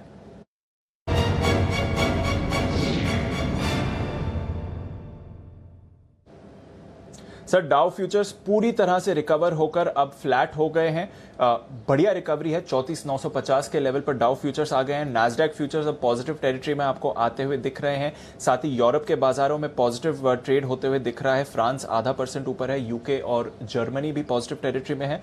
और एशिया की बात करें तो जापान और चाइना थोड़े सुस्त थे, बट हांगकांग में भारी गिरावट के बाद एटलीस्ट आज थोड़े बाजार संभलते हुए दिखे। 1.5% ऊपर हांगकांग के बाजार बंद। सबकी नजर आज शाम की फेड की पॉलिसी पर है। और बताएं सर, हमें क्या करना चाहिए? खरीदना चाहिए दीप, यहां पर खरीदना चाहिए और 15,575 के आसपास आए तो और खरीदना चाहिए। स्टॉप लॉस 15,500 का लगाकर निफ्टी में 2 टुकड़ों में खरीदारी कर सकते हैं। 15,550 के पास एंट्री, 15,650 के आसपास एंट्री जहां पर अभी हम हैं। 15,575 पर थोड़ा और 15,500 का स्ट्रिक्ट स्टॉप लॉस। ये तो देखिए स्टॉप लॉसेस वगैरह तो आपको रखने पड़ेंगे। मार्केट में इंट्राडे की वॉलेटिलिटी में कभी भी कुछ भी हो सकता है, तो उसकी तैयारी रखें, अपनी सेफ्टी रखें, या फिर एक पुट ऑप्शन 15,500 का खरीद कर लें, वो कर सकते हैं। ऊपरी स्तरों पर पहला टारगेट 15,700, 750, 800, 15,800 तक की रिकवरी आपको वापस से आती हुई मिल सकती है आज कल में, अगर ग्लोबल मार्केट्स इसी तरह से मजबूत रहते हैं। रिस्क एक ही ओवरनाइट, और वो ग्लोबल मार्केट्स को लेकर है, क्योंकि अमेरिका में आज फेड की बैठक है। तो जिन लोगों की रिस्क लेने की ताकत है वही खरीदें, अदरवाइज आप ऑप्शंस के जरिए ट्रेड करें। और ऑप्शंस के जरिए ट्रेड करने का सिंपल सिस्टम ये हो सकता है कि आप 15,650 का कॉल ऑप्शन खरीद लें, एट द मनी वाला कॉल ऑप्शन खरीद लें, और सामने 15,800 का एक कॉल ऑप्शन बेच भी सकते हैं। तो मेरा रुझान ट्रेडिंग रेंज के लोअर एंड पर खरीदारी करने का है। अब इसमें 2 ही चीजें हैं जो आपको ध्यान में रखनी। पहला, दिन के दौरान अगर 15,500 के नीचे जाए तो डिसिप्लिन के तौर पर एग्जिट कर लें, और 15,575 के नीचे अगर बंद होता दिखे निफ्टी, जिसकी संभावना कम है, तो भी एग्जिट कर ले। अब मैं आपको डेटा बता दूं, मैंने ये तो बता दिया करना क्या है, डेटा ये बता दूं। डेटा में क्या कह रहे हैं, 15,800 के पार निकलना अब मुश्किल होगा, वहां पर बड़ी रुकावट है। 70 लाख शेयरों का ओपन इंटरेस्ट है, कॉल्स में दबाकर कॉल राइटिंग हुई है, वो थोड़ा दूर है। उससे पहले दिन के लिए बचे हुए 1 घंटे में 15,700 के पार निकले तो शॉर्ट कवरिंग एग्रेसिव आएगी, अदरवाइज 15,700 के आसपास बड़ी रुकावट है। 60 लाख शेयर वहां पर कॉल्स में है, 32 लाख शेयर आज ही जुड़े, तो 15,700 पर भी बड़ी कॉल राइटिंग हुई है। तो ऐसे में बचे हुए समय के लिए आपकी जो ट्रेडिंग रेंज रहनी चाहिए वो 15,600 नीचे, 15,700 ऊपर। 15,600 इसलिए कि 15,600 के पुट पर 54 लाख शेयरों का ओपन इंटरेस्ट है, तो न तो 15,600 जल्दी तोड़ने की जल्दबाजी में है, न 15,700 के पार निकलने की जल्दबाजी में है। ये आज बचे हुए समय के लिए ट्रेडिंग रेंज हो सकती है और इस रेंज के जिस तरफ एक तरफ बाहर निकले उस तरफ आपके लिए एक्शन भरपूर होता हुआ दिखेगा। ये तो बात हुई निफ्टी की। अब आइए बैंक निफ्टी 34,400 के आसपास है इस वक्त। बैंक निफ्टी 34,400 के नीचे बंद होता है तो फ्रेश ब्रेकडाउन के संकेत दे रहा है, तब 33,900 34,000 तक आ सकता है। इसलिए बैंक निफ्टी पर फिलहाल मेरा व्यू न्यूट्रल है। न खरीदारी करने का इरादा रखता हूं मैं, न बिकवाली करने का, क्योंकि बिकवाली करने के लिए ये लेवल्स बहुत नीचे हैं और खरीदारी करने के लिए इसलिए नहीं कि मुझे खरीदने में निफ्टी में कंफर्ट ज़्यादा है। निफ्टी फिर भी शायद क्लोजिंग बेसिस पर अपना स्टॉप लॉस बचा लेगा आराम से। बैंक निफ्टी का कहना थोड़ा सा मुश्किल है, तो बैंक निफ्टी पर न्यूट्रल कॉल है। देखते हैं 3:20 पर क्या कुछ होता है। बैंक निफ्टी के डेटा में आपको बता दूं 34,000 सपोर्ट का काम करेगा, 20 लाख शेयर है। 34,500 के ऊपर से आपको मजबूती गिननी है, क्योंकि 34,500 पर 24 लाख शेयर कॉल राइटर्स खड़े हैं, जिसमें से 21 लाख शेयर आज हुए हैं। तो जैसे 15,700 को पार करके निफ्टी निकलेगा तो ताकत दिखेगी, वैसे ही 34,500 को पार करके बैंक निफ्टी निकलेगा तो ताकत दिखेगी। ये लेवल से 34,500 34,600 कंजेशन जोन है ऊपर की तरफ बैंक निफ्टी पर, ये ध्यान में रखिए। और निफ्टी पर 15,700 15,750 कंजेशन जोन है ऊपर की तरफ। तो टुकड़ों में धीरे धीरे नीचे मौका मिले तो निफ्टी में ऐड कर सकते हैं आप अपनी पोजीशन। ये आपके लिए राय है। जी दीप। बिल्कुल, तो कॉन्फिडेंस कि अब निचले सपोर्ट रेंज पर है बाजार, यहां से एक्शन आपको दिखना चाहिए। तो निफ्टी डेफिनेटली एक अप मूव आपको दिखा सकता है। बैंक निफ्टी 34,500 के ऊपर आप फिर यहां पर एक्शन की एक्सपेक्टेशन लगा सकते हैं। इस बीच येस बैंक और इंडिया बुल्स हाउसिंग दोनों पर खबर आ रही है, एक करार करा है दोनों ने साथ में मिलकर। इसकी डिटेल्स आने देते हैं और फिर एक व्यू भी ले लेते हैं दोनों काउंटर्स पर। इंडिया बुल्स हाउसिंग आज ऑफकोर्स वागले साहब की तरफ से आपके लिए सेल कॉल भी आती हुई दिखी है, थोड़ा कमजोर दिख रहा था फर्स्ट सेशन में, बट करार हुआ है येस बैंक और इंडिया बुल्स हाउसिंग के बीच। ये आपके लिए इस समय खबर आती हुई दिख रही है। ग्राइंडवेल नॉर्टन के भी नतीजे आते हुए दिखे हैं और दमदार नतीजे रहे हैं। यहाँ पर 232 करोड़ से आय बढ़कर लगभग 440 करोड़ की आती हुई दिखी है। मुनाफा भी आप देखिए 28 करोड़ से बढ़कर लगभग 64 करोड़ का मुनाफा आया है। कामकाजी तौर पर 20 करोड़ के कामकाजी मुनाफे के सामने आपको लगभग 87 करोड़ का कामकाजी मुनाफा दिखा है और मार्जिन डबल से भी ज्यादा 8.4% से बढ़कर लगभग 20% के आते हुए दिखे हैं। ग्राइंडवेल नॉर्टन, जरा कुणाल जी इसके चार्ट देखें, दमदार नतीजे आते हुए दिख रहे हैं सर।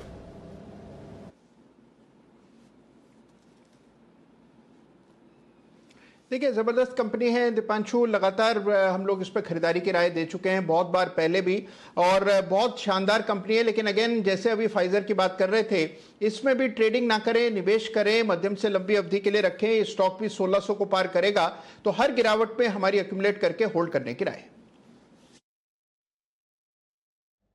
बिल्कुल, तो एक्यूमुलेट करें, होल्ड करें। यह है ग्रीनवेल नॉर्टन, यहाँ पर बड़ी खबर आती हुई दिख रही है। और आईबुल हाउसिंग के चार्ट्स पर भी एक बार वागले साहब से राय ली जाए। वागले साहब बताएं सर, यस बैंक और आईबुल हाउसिंग के बीच में करार की जो खबरें आई हैं, आईबुल हाउसिंग आज थोड़ा मजबूती के साथ ट्रेड करता हुआ दिख भी रहा है, बताएं सर। अनिल जी, हमारा स्टॉप लॉस ट्रिगर हो गया 275 का और नीचे में 270 से ही घुमा है। 270 के नीचे अगर ये जाता है तो वीक होगा। 270 के नीचे ही बेचे, अभी ना बेचे, और 270 के नीचे जाता है 10 रुपए की मुंह आनी चाहिए। ओके, 270 के नीचे जाएगा तो खराब और 270 के ऊपर है तो बढ़िया। ये है आईबुल हाउसिंग पर आपके लिए राय। आइए अगला बिगुल आशु सर के लिए स्विंग के सुल्तान आशु मदान।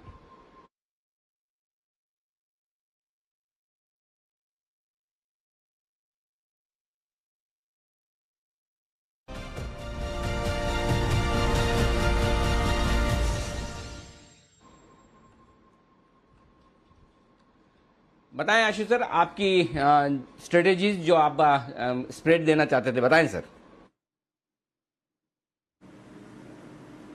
अनिल जी, 2-3 चीजें हैं। एक तो अनिल जी मैं बताऊंगा, अभी मैं मार्केट के बारे में बात कर रहा था, एक और बड़ा इंपॉर्टेंट पॉइंट है अनिल जी, जो एचडीएफसी ग्रुप है, वो मतलब HDFC as a leader is losing its mojo in the market. तो मतलब वो भी एक बहुत ही नेगेटिव चीज है मार्केट के लिए। सेकेंडली, अगर आप अनिल जी रिलायंस को भी देखिए, मतलब आप अगर अनिल जी, शायद आप भी मेरी तरह या बहुत लोगों की तरह व्हाट्सएप ग्रुप में होंगे, हर बार मतलब हर 50 रुपए घटे में उसकी भी कॉल आती है, मतलब कि वो रिलायंस है, वो भी बिल्कुल परफॉर्म नहीं कर रहा। तो ऑल पुट टुगेदर जो मार्केट में एनर्जी, वो कंफर्ट के रीजंस बहुत सारे बन रहे हैं। मैं जब मुझे जो पॉइंट जो मैं बनाता हूँ वो मतलब शेयर करता हूँ, तो आपसे भी मेरे को लगता है कि कर लेने चाहिए। बाकी तो सबकी अपनी अपनी विषय है, मेरा मानना है। अनिल जी, तो कल के लिए स्प्रेड बनाना है, वो बनाना है बियर स्प्रेड निफ्टी में। निफ्टी की अनिल जी 15,700 की जो भी इन द मनी है 650 निफ्टी चल रहा है, पुट लेनी है जिसका भाव चल रहा है 75-76, और 15,600 की 2 पुट बेचनी है। अनिल जी ये जो स्प्रेड बनेगा सिर्फ 16 रुपए में बनेगा। 16 रुपए में का मतलब अनिल जी 15,700 माइनस 16, 15,684 की आपकी निफ्टी शॉर्ट है, और 15,500 तक आप सेफ हैं। तो ये 150-200 पॉइंट का अनिल जी रेंज है कल के लिए। मुझे लगता है कि अगर 50 पॉइंट भी नीचे बंद हो जाती है तो अनिल जी 16 रुपए लगा के आपको 48 भी मिलते हैं, तो आपका पैसा 3 गुना हो जाता है। और ऊपर में अनिल जी कोई भी रिस्क नहीं है, 16 रुपए तो कभी भी कवर हो जाएंगे। अगर ये निफ्टी शायद कल 800 भी खुल जाएगी तो सुबह उसका भाव 16 रुपए रहेगा, तो मुझे कोई प्रॉब्लम नहीं लगती है। तो ये एक स्प्रेड अनिल जी लेके जाना चाहिए। डाउ बढ़ता है नहीं बढ़ता कोई खास फर्क नहीं पड़ता। और दूसरी चीज अनिल जी, 2 स्टॉक्स हैं जो मैं अगस्त एक्सपायरी में अनिल जी मतलब काफी पॉजिटिव हूं, और एक नया पॉजिटिविटी इसमें शुरू हुई है। बट मैंने जी कैविएट दे देना चाहता हूं कि मैं आज शेयर कर रहा हूं, लेकिन मैं इसका स्प्रेड होगा वो मतलब मुझे लेने अनिल जी स्प्रेड से हैं। एक तो वैसी क्लैरिटी है या डिलीवरी के लिए, वो स्प्रेड मैं फ्राइडे को दूंगा या मंडे को दूंगा। कोशिश होगा अगर मैं फ्राइडे को अपीयर हो पाया तो फ्राइडे को दूंगा। उसका कारण सिर्फ ये है अनिल जी कि क्योंकि जो स्प्रेड बनाना है ना, उसमें ऊपर वाला जो बेचना है उसमें लिक्विडिटी नहीं है, तो वो कितना कॉस्टिंग होगी अभी नहीं है। बट मैं स्टॉक जरूर आपसे शेयर कर लेता हूं जिसमें मुझे लगता है कि नेक्स्ट बड़ी मूव आ सकती है ऑन द पॉजिटिव साइड, और आज डिलीवरी भी ले सकते हैं। पहला स्टॉक है Anil ji steel authority of India. SAIL मुझे लगता है कि अनिल जी यहां से अगली 15 से 20% की चाल के लिए तैयार हो रहा है, और मुझे लगता है कि अगर किसी को डिलीवरी लेनी है तो चुपचाप लेके बैठ जाएं, क्योंकि बाकी जिस तरह से मेटल में ट्रैक्शन हुआ है, जो ऊपर के मूव आए हैं, अब ये सेल अनिल जी मतलब जो 120 130 120 130, आज अनिल जी 130 में फ्यूचर इसलिए नहीं लेते क्योंकि ये जैसे मार्केट में हुआ ना 6 बार 130 का 122 21 भी होता है, लेकिन 6 के 6 बार 131 वापस भी आता है। तो मुझे लगता है ये अब ये निकलने वाला है, और ये मेटल्स में मतलब जो अगला मूव आएगा वो सेल में, और दूसरा stock Anil ji national aluminium NALCO में, इन दोनों में आएगा। और मुझे अनिल जी क्योंकि लॉट साइज बहुत बड़ा है, 17,000 का उसका 10,500 का, मैं स्प्रेड बनाऊंगा। बट जैसे मैंने बोला मतलब मुझे शेयर भी करना था कि जो 2 पॉजिटिव हुए हैं, लेकिन जो स्प्रेड में दूंगा वो अगस्त एक्सपायरी का वो परसों दूंगा, क्योंकि अनिल जी उसमें प्रीमियम्स नहीं है। तो एक बियर स्प्रेड निफ्टी में है, और ये जो बुल स्प्रेड बनाने हैं मैं फ्राइडे को दूंगा, लेकिन मेरी कॉल दोनों में पॉजिटिव अनिल जी, सेल और नेशनल एल्यूमिनियम में। बट हैविंग सेड दैट, इससे मेरा तेजी का नहीं, क्योंकि metals is the only pack which is an exception, और उसमें भी मैंने 2 स्टॉक्स आइडेंटिफाई किए हैं। अदरवाइज जो ओवरऑल मार्केट है उसमें Anil ji I am extremely uncomfortable. Okay, ठीक बात है। तो शुक्रवार को खरीदारी करने की राय आएगी आशीष की तरफ से, लेकिन आइए तब तक खरीदारी या बिकवाली की राय है सचिन जी की तरफ से बिगुल BTS डबल टी का।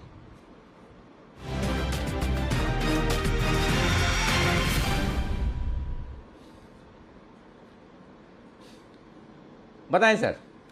अनिल जी, फ्रेश ब्रेकआउट यहाँ पर आया है जेके पेपर इस पर्टिकुलर काउंटर में। जिस तरीके से इसका एक स्ट्रक्चरल बुल रन है, मुझे लग रहा है एक अच्छे कंसोलिडेशन पे के बाद एक ब्रेकआउट आ रहा है, तो लगभग 255 के आसपास के स्विंग्स की एक्सपेक्टेशन होगी। स्टॉप लॉस आपको लगाना है अराउंड 221 के आसपास, एंड खरीदारी करनी है जेके पेपर में 255 के सिंगल टारगेट के लिए।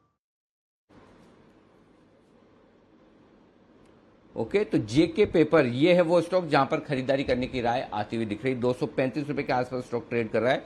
हमारा SIP स्टॉक रहा 100 रुपए के आसपास है, और सबसे ज्यादा इंतजार इसी स्टॉक ने कराया चलने के लिए, लेकिन 100 रुपए वाला स्टॉक अब दुगुना होता दिखा है। मालामाल वीकली वाला स्टॉक था जेके पेपर, और 100 से 220 225 तक पहुंचता हुआ अब भी यहां से भी 255 तक के टारगेट आपके लिए आते हुए दिखेंगे। आइए एक्सपायरी का ऑप्शन लेकर तैयार है सुमित बगड़िया जी।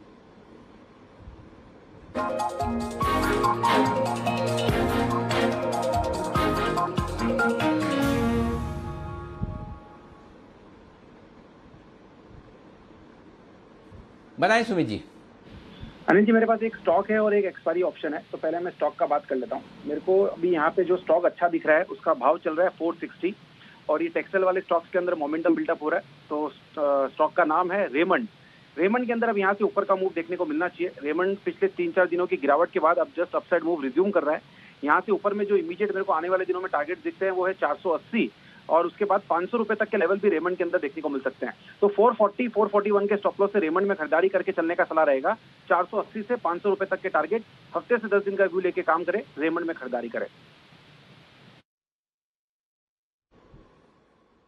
ओके, तो रेमंड में खरीदारी करने की राय 480-500 के टारगेट के लिए। सुमित जी बताएं एक्सपायरी का ऑप्शन भी। अब अनिल जी एक्सपायरी का ऑप्शन में यहाँ पे आज अब बैंक निफ्टी में ट्रेड करने का सलाह रहेगा। एक्सपायरी के ऑप्शन में मेरे को लग रहा है कि अभी तक बैंक निफ्टी में कोई खास बड़ा तेजी का मूव देखने को मिला नहीं है। सुबह से लोअर लेवल से थोड़ा सा रिकवरी देखने को मिला है, लेकिन मैं फिर से कॉन्ट्राबेट लेना चाहूंगा और बैंक निफ्टी में बाय का व्यू देना चाहूंगा। बैंक निफ्टी में 34,500 का कॉल लेना है, जो कि अभी 120-125 के बीच में ट्रेड कर रहा है। By bank Nifty 34,500 call at CMP 125, stop loss इसमें लगाना है 25 का। जैसे ही बैंक निफ्टी 34,500 का लेवल तोड़ेगा तो हमें 34,700 से 34,800 तक का मूव ऊपर की तरफ देखने को मिल सकता है कल तक।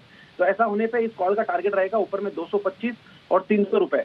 तो बैंक निफ्टी का 34,500 का कॉल खरीदारी करें 25 के स्टॉप लॉस से, 125 के पास 225 से 300 के टारगेट के लिए।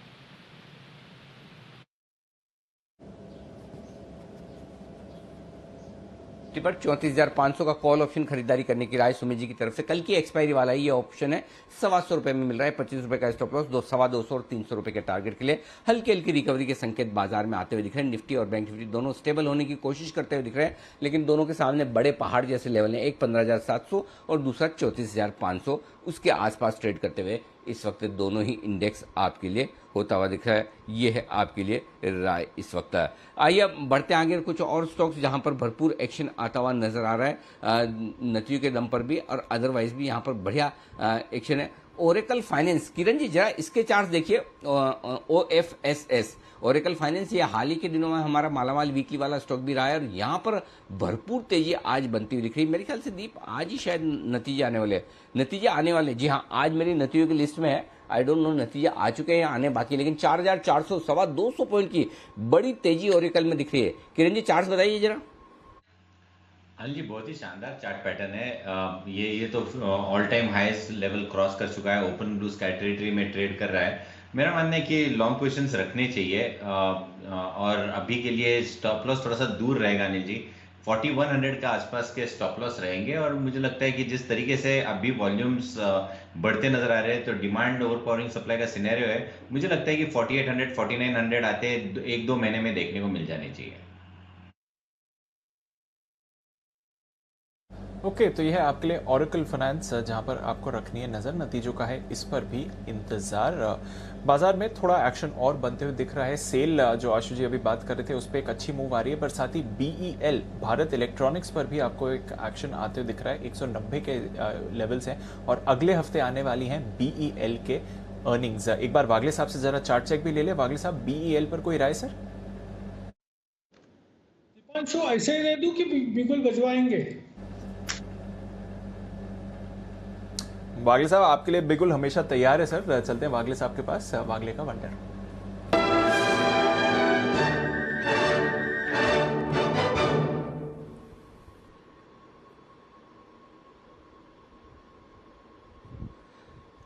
वागल साहब, पहले आप एक सवाल आ गया मेरे मन में मासूम सा, वो पूछूं उससे पहले आप एक बार BEL पे बोल दीजिए, उसके बाद पूछता हूँ।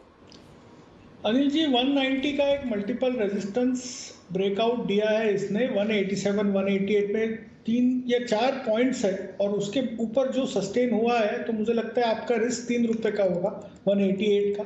ऑन द अपसाइड 200 के लेवल्स में देख रहा हूँ, शायद आज के दिन में ना आए लेकिन 1 से 2 दिनों में बिल्कुल आ सकते हैं। 200 205 तक ये स्टॉक जा सकता है। ओके अच्छा वागल साहब, जैसे आप ये जैसा पूछते हैं ना इनडायरेक्टली, जैसे बजवाना तो आपको बिगुल है, करेक्ट? इसमें तो कोई डाउट ही नहीं कि जैसे अब BEL है तो आपको बिगुल बजवाना है। आप चाहें तो सीधा सीधा दीप को ये भी बोल सकते हैं, दीप बिगुल बजाइए, जैसे कई बार कुणाल जी राखी। लेकिन आप जो जैसा आप घर में रहते हैं एकदम विनम्रता पूर्वक और आपको मालूम है काम ये करवाना, लेकिन बोल नहीं पाते हैं एकदम खुल के, तो क्या ऐसा कर सकते हैं? तो क्या वो आदत पड़ी हुई उसी हिसाब से आप शो पे भी बोलते हैं या शो की आदत घर पे है? अनिल जी आप ऐसे ही समझ लीजिए घर की आदत चौप है। अच्छा किरण जी कुछ कह रहे हैं? जी किरण जी। अनिल जी इसको तो टेस्टिफाई मैं कर सकता हूं, मैं कई बार इनके घर पे गया हूं, जो विनम्रता से ये बात करते हैं बेटर हाफ से, हाँ। इससे बढ़िया मैंने आज तक देखा ही नहीं है किसी को बात करते हुए। सोचो आपके सामने विनम्रता से बात करते इतना, अकेले में तो क्या होता होगा आप समझ सकते हो, हम तो अनुमान भी नहीं लगा सकते, सोचने से डर लगता है कि क्या होता होगा। जी कुणाल जी।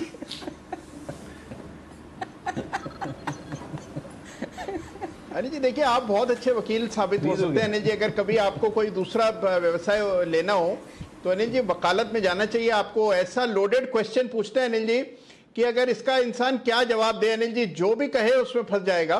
तो जबरदस्त अनिल जी, क्या सवाल किया आपने। वही वाला हाल है कुणाल जी, आपसे भी ऐसा एक सवाल है मेरा, इसका जवाब दीजिएगा। क्या आप अब भी घर पर मार खाते हैं?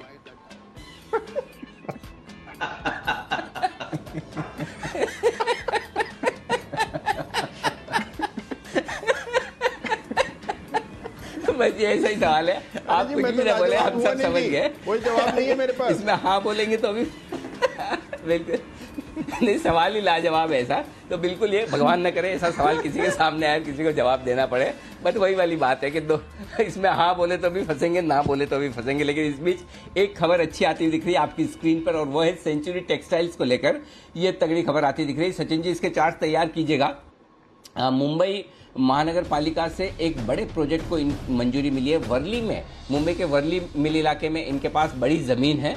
इस ज़मीन के लिए इन्होंने एक परमिशन मांगी थी और वो परमिशन मिलती हुई दिख रही है। ये सेंचुरी टेक्सटाइल के लिए बड़ी नहीं, बहुत बड़ी खबर है, ये ध्यान में रखिए, क्योंकि इस खबर के दम पर सेंचुरी टेक्सटाइल के स्टॉक की री रेटिंग होती हुई दिख रही। तो आज जो बड़ा एक्शन है, एक तो नो डाउट नतीजे आए हैं, लेकिन नतीजों के साथ साथ ये बड़ा एक्शन सेंचुरी में जो होता दिख रहा है वो ये है कि अब सेंचुरी टेक्सटाइल अपनी वर्ली वाली ज़मीन पर आराम से जो लैंड डेवलपमेंट करना है, जो प्रोजेक्ट बनाना है वो बना पाएगी। ये बड़ी आईओडी होता है, जो एक क्या कहना चाहिए जिसको, आईओडी को क्या कह सकते हैं, प्रोजेक्ट स्टार्ट करने के पहले की अप्रूवल। वो अप्रूवल आपको म्यूनिसिपल कॉरपोरेशन से लेनी होती है, तो ये कॉरपोरेशन से अप्रूवल आ चुकी है। तो सेंचुरी टेक्सटाइल के लिए बड़ी बहुत बड़ी खबर है ये, जो आपकी स्क्रीन पर फ्लैश होती हुई दिख रही है। सेंचुरी टेक्सटाइल पर रखिए नज़र, और नज़र रखिए इसके चार्ट पर जो बता रहे हैं आपको सचिन जी। सचिन जी चार्ट देखिए जरा इसके। अनिल जी थोड़ी देर पहले मेरे भी रेडार पे आया था, बट जिस तरीके से मोमेंटम था चेज नहीं कर पाए थे।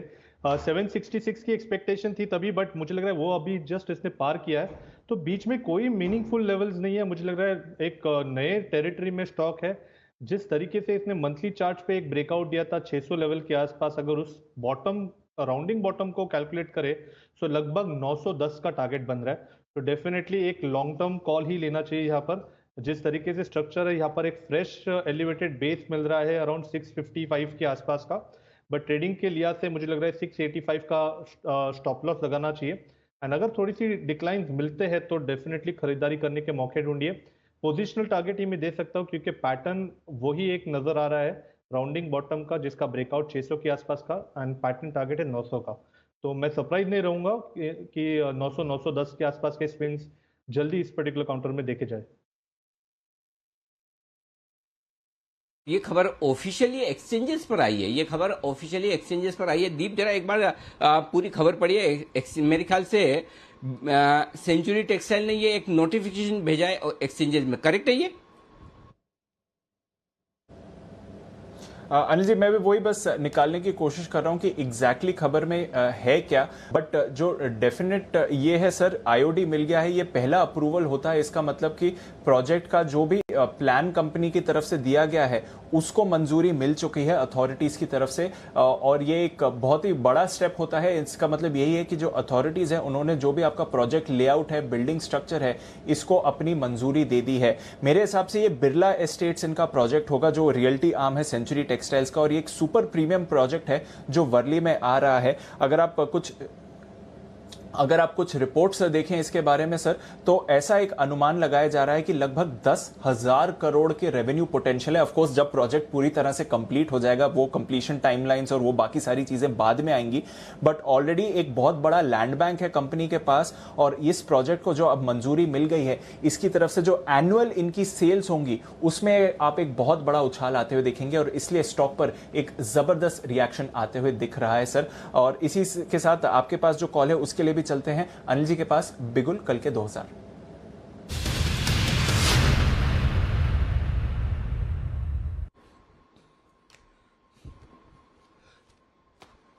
दीप, खरीदारी करने की राय है और खरीदारी करनी है बॉम्बे डाइंग में 105 रुपए के आसपास स्टॉक ट्रेड कर। अभी पिछले कुछ मिनटों में Mumbai based cosy real estate stocks हैं।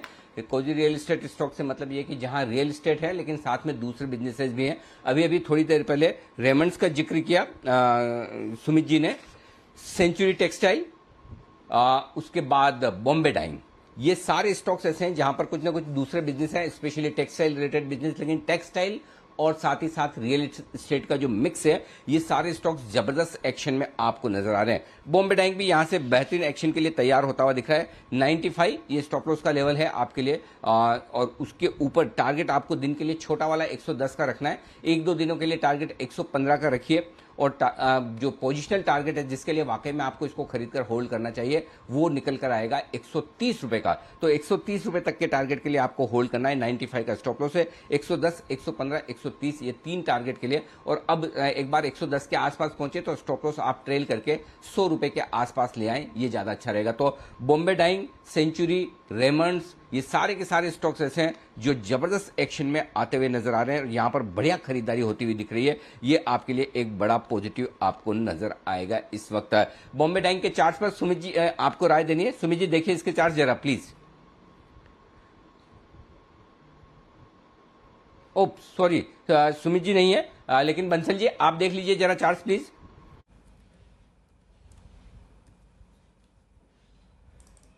अनिल जी, चार्ट्स इसके एकदम बढ़िया हैं। बॉम्बे डाइंग के चार्ट्स एकदम बढ़िया हैं। टेक्निकली अगर हम देखें तो पहले भी अनिल जी इसको रिकमेंड करा हुआ है हम लोगों ने भी, और चार्ट्स पे क्लियर एक ब्रेकआउट है। और जिस तरीके का चार्ट स्ट्रक्चर है, पहले भी हम लोगों ने भी बोला था अनिल जी, बड़े लेवल्स देखने को मिलेंगे। और इतनी वीक मार्केट के अंदर ये स्टॉक जो है एक स्ट्रेंथ दिखा रहा है, एक डाउनवर्ड चैनल से निकला है। तो सबसे इंपॉर्टेंट चीज, शॉर्ट टर्म जो ट्रेडर्स हैं 102 का एक स्टॉप लॉस लगा लें। और टेक्निकली यहाँ पर एक ब्रेकआउट हुआ है बड़े वाला, 102 के ऊपर ही बड़ा ब्रेकआउट हुआ है। और इसका जो पहला एकदम शॉर्ट टर्म टारगेट बैठता है 115 का बैठता है, और उसके बाद एक टारगेट बैठता है 125 का। तो मेरी राय में 125 के टारगेट के लिए बॉम्बे डाइंग में खरीदारी करनी चाहिए। बिल्कुल, तो बॉम्बे डाइंग पोजिशनली 125 तक जा सकता है। अनिल जी को भी 130 तक के लेवल्स इस पर पसंद आ रहे हैं और पहला टारगेट जो 110 का है उसके करीब आप इसको आते हुए भी देख रहे हैं। तो नजर रखिए, जहां तक सवाल है रियल एस्टेट में बॉम्बे डाइंग का जबरदस्त एक्शन, सेंचुरी टेक्सटाइल्स बढ़िया तेजी, रेमंड अभी इस पर खरीदारी की राय आई थी, इस पर भी आपको अच्छा एक्शन बनते हुए दिख रहा है। तो स्पेशली जो Mumbai focus real estate counters हैं, textile / real estate land bank है जिनके पास बहुत बड़ा इन काउंटर्स पर आपको रखनी है नजर।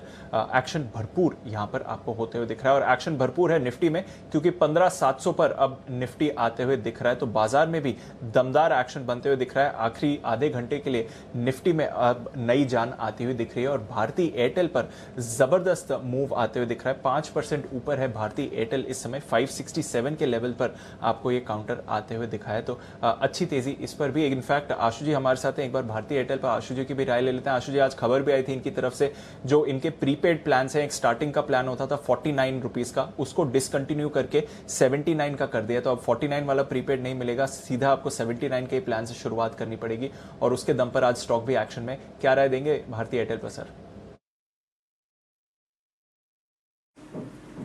दीपांशु, बहुत बड़ा इजाफा होगा इनके जो आरपूस के अंदर है। तो मुझे लगता है कि बहुत ही अच्छी मूव है, बोल्ड मूव है और अच्छी मूव है, और कुछ फर्क नहीं पड़ेगा, कुछ मतलब सब्सक्राइबर बेस में भी कोई फर्क नहीं पड़ेगा, और जो बॉटम लाइन है उसमें बहुत बड़ा इफेक्ट आएगा इसका, जो जिस तरह का स्केल है।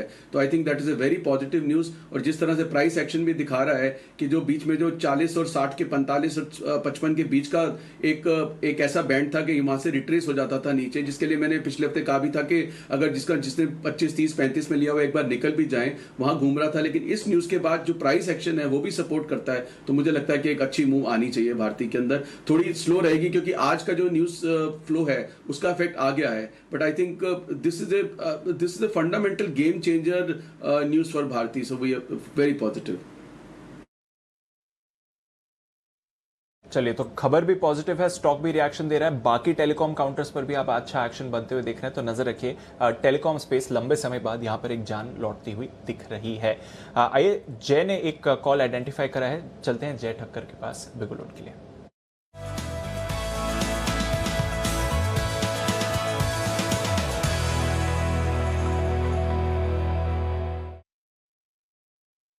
बताएं जय। जी दीपांशु, 15,600 का कॉल ऑप्शन निफ्टी पर खरीदना है। 5 अगस्त की एक्सपायरी का 188 पर मिल रहा है ये। यहाँ पे स्टॉप लॉस लगाना है, हम एक राउंड फिगर स्टॉप लॉस रखते हैं। सो 188 पे खरीदना है दीप, 138 का स्टॉप लॉस रखते हैं, सो दैट 50 पॉइंट का एक स्टॉप लॉस हो जाएगा यहाँ पे निफ्टी पर। इसके जो फर्स्ट टारगेट दीपांशु बनेंगे दैट वुड बी अराउंड 220 के है। पहले टारगेट थोड़े छोटे हैं, मुझे ऐसा लग रहा है 15,750 पहले अचीव होना चाहिए निफ्टी में, तो 220 का फर्स्ट टारगेट है। सेकंड टारगेट जो है दीपांशु वो बनेगा 261 का, वो थोड़ा लंबा है, बिकॉज अगर 15,750 निकलता है तो मुझे ऐसा लग रहा है फिर वो 15,800 के स्ट्राइक पर जहाँ पे अच्छा खासा हमें एक राइटिंग देखने मिल रहा है उसको ट्रिगर करेगा और वहाँ पे पैनिक करवाएगा। अगर 750 निकलता है तो पहला इमीडिएटली 220 का टारगेट्स होगा, वो निकलते ही हमें 800 के लेवल्स देखने मिलेंगे। अगर वहाँ पे फेल होता है देन थोड़ा बहुत दिक्कत वाली बात है, बट देन मुझे ऐसा लग रहा है जो स्ट्रेंथ से आज 15,500 के लेवल से रिवर्सल देखने मिला है और जहाँ पे जो हिसाब से वो बेस बना है, मुझे ऐसा लग रहा है कि कल की एक्सपायरी के लिए 15,500 शुड बी अ बेस, वो ब्रेक नहीं होना चाहिए। इनफैक्ट उसके हायर मुझे ऐसा लग रहा है कि 600 का ही एक अच्छा सपोर्ट बन चुका है, उसके नीचे भी क्लोज होना नहीं चाहिए, जो हिसाब से एक अच्छा खासा रिवर्सल देखने मिल रहा है। बैंक निफ्टी डेफिनेटली थोड़ा बहुत कंफर्ट नहीं दे रहा है ऑफ नाउ, बट येस अगर बैंक निफ्टी 34,700 के ऊपर निकलता है ना दीप, देन वो और थोड़ा पुश करेगा निफ्टी को ऊपर की तरफ। सो बैंक निफ्टी में 34,700 निकलते ही और मोमेंटम आएगा, अदरवाइज निफ्टी में तो यहाँ से ही लग रहा है। ओके, तो बैंक निफ्टी भी एक्शन के लिए तैयार है, पर निफ्टी पर जय की तरफ से आपके लिए कॉल आती हुई दिख रही है। नजर रखिए, यहां से आपको और तेजी बनती हुई दिखेगी। अब जो 15,700 का लेवल इंडेक्स रिक्लेम करते हुए दिख रहा है इस समय। आइए चलते हैं सचिन जी के पास, बिगुल बीटीएसटी।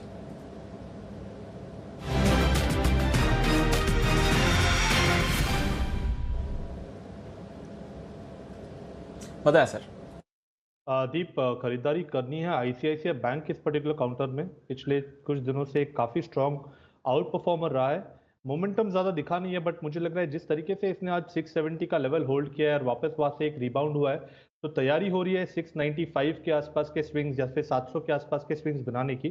सो खरीदारी करनी है आईसीआईसीआई बैंक के फ्यूचर्स में 677 का लगाना है stop loss, and target on the upside होगा अराउंड 696 का। ओके, तो आईसीआईसीआई बैंक पर आपके लिए आ रही है खरीदारी की राय, मूवमेंट के लिए है ये तैयार। बैंक्स पर भी आप रखिए नजर, रिकवरी के साथ बाजार क्लोजिंग की तरफ जा रहे हैं। अभी भी बैंक निफ्टी 250 पॉइंट्स नीचे है, बट रिकवरी काफी शानदार रही है और स्पेशली निफ्टी में देखिए जबरदस्त एक्शन बनते हुए दिख रहा है। भारतीय एयरटेल तो ऊपर है ही, टाटा स्टील में आपको खरीदारी आती हुई दिख रही है, जेएसडब्ल्यू स्टील एक्शन में है, टीसीएस से सहारा मिल रहा है, आईटीसी भी थोड़ा सपोर्ट करने की कोशिश कर रहा है, Divi's lab, IndusInd bank positive territory में आते हुए दिख रहा है। तो भरपूर एक्शन है इस समय बाजार में, और दिग्गज बैंक्स में आईसीआईसीआई और इंडसइंड अब आपको जो पॉजिटिव टेरिटरी में आते हुए दिखे हैं, वहां से आपको भरपूर एक्शन आते हुए दिख रहा है। एक बार जरा इंडसइंड बैंक पर किरण जी की राय लें। किरण जी, कैसा व्यू बनता है इंडसइंड बैंक पर? 2% ऊपर है इस समय काउंटर सर।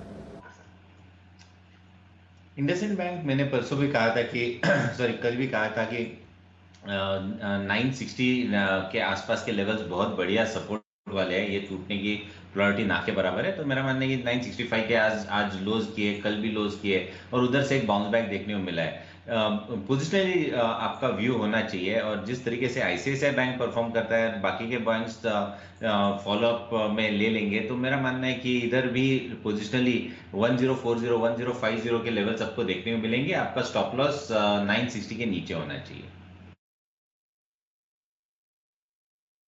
बिल्कुल, तो नजर रखिए आईसीआईसीआई बैंक, इंडसइंड बैंक दोनों पर ही आपको एक्शन बनते हुए दिख रहा है। टाटा स्टील, इस पर भी भरपूर एक्शन है इस समय। जय, जरा राय दें, टाटा स्टील पर क्या करना चाहिए इस समय?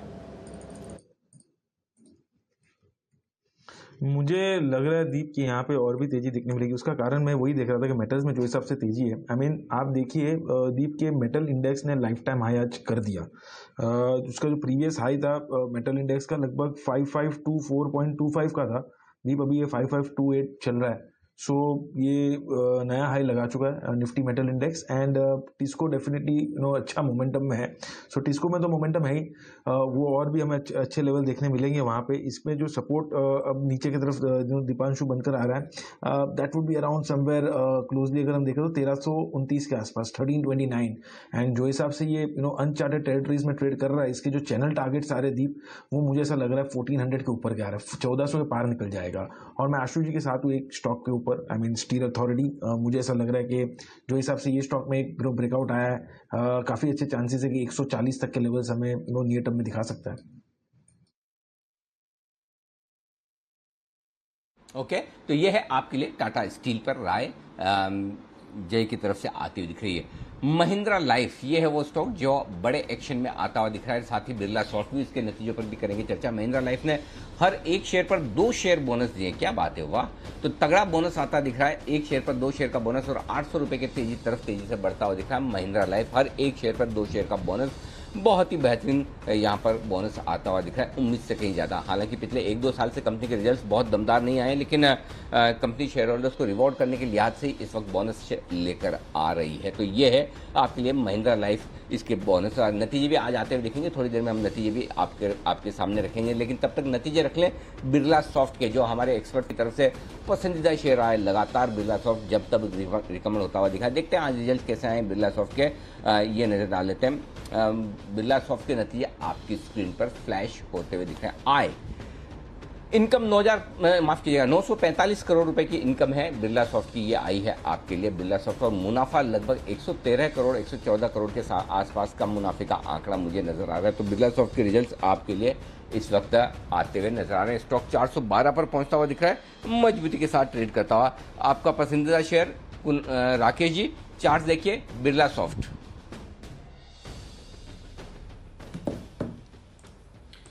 देखिए अनिल जी, अभी इसको 2-3 दिन पहले सेठी जी ने भी रिकमेंड किया था, तब भी मैंने ये बोला था इसको बाय एंड होल्ड करना चाहिए। जिस तरीके का पैटर्न है, ये ऐसे पैटर्न्स काफी कम बनते हैं, अनचार्टेड टेरिटरी में है, 412 के अराउंड चल रहा है। इन स्तरों पे ऐड करें, करेक्शन आए तब इसको ऐड करें। मुझे लगता नहीं है कि नियर फ्यूचर से मेरा मतलब है अगले 4-6 महीने ये स्टॉक 380 के नीचे जाएगा। ये स्टॉक 550, 550, 580 तक जाने का पोटेंशियल रखता है। तो खरीदारी की राय है बिरला सॉफ्ट के ऊपर, और डिस्क्लेमर ये है कि स्टॉक रडार पर है, वेट कर रहा हूं करेक्शन आए तो हम भी रिकमेंड करें, बट करेक्शन आ नहीं रही है यहां पर।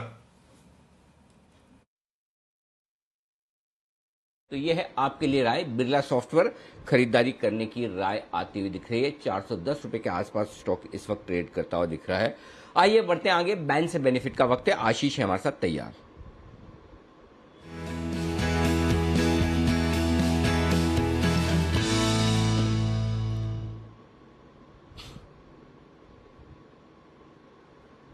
बताएं आशीष, क्या है सिचुएशन, कोई बैन में आने की तैयारी है?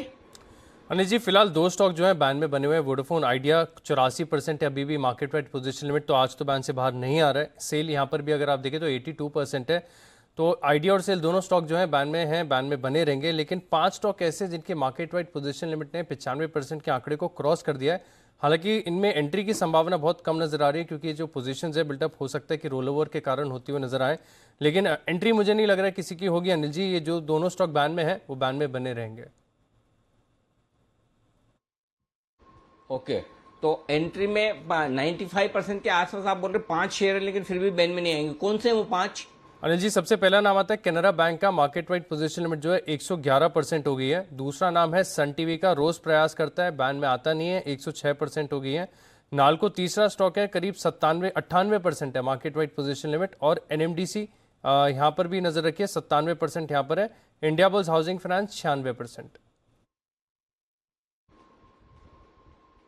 ओके, तो ये है बैन में आ सकते हैं, बॉर्डर पर है, देखो क्या होता है, भगवान जाने आए नहीं आए।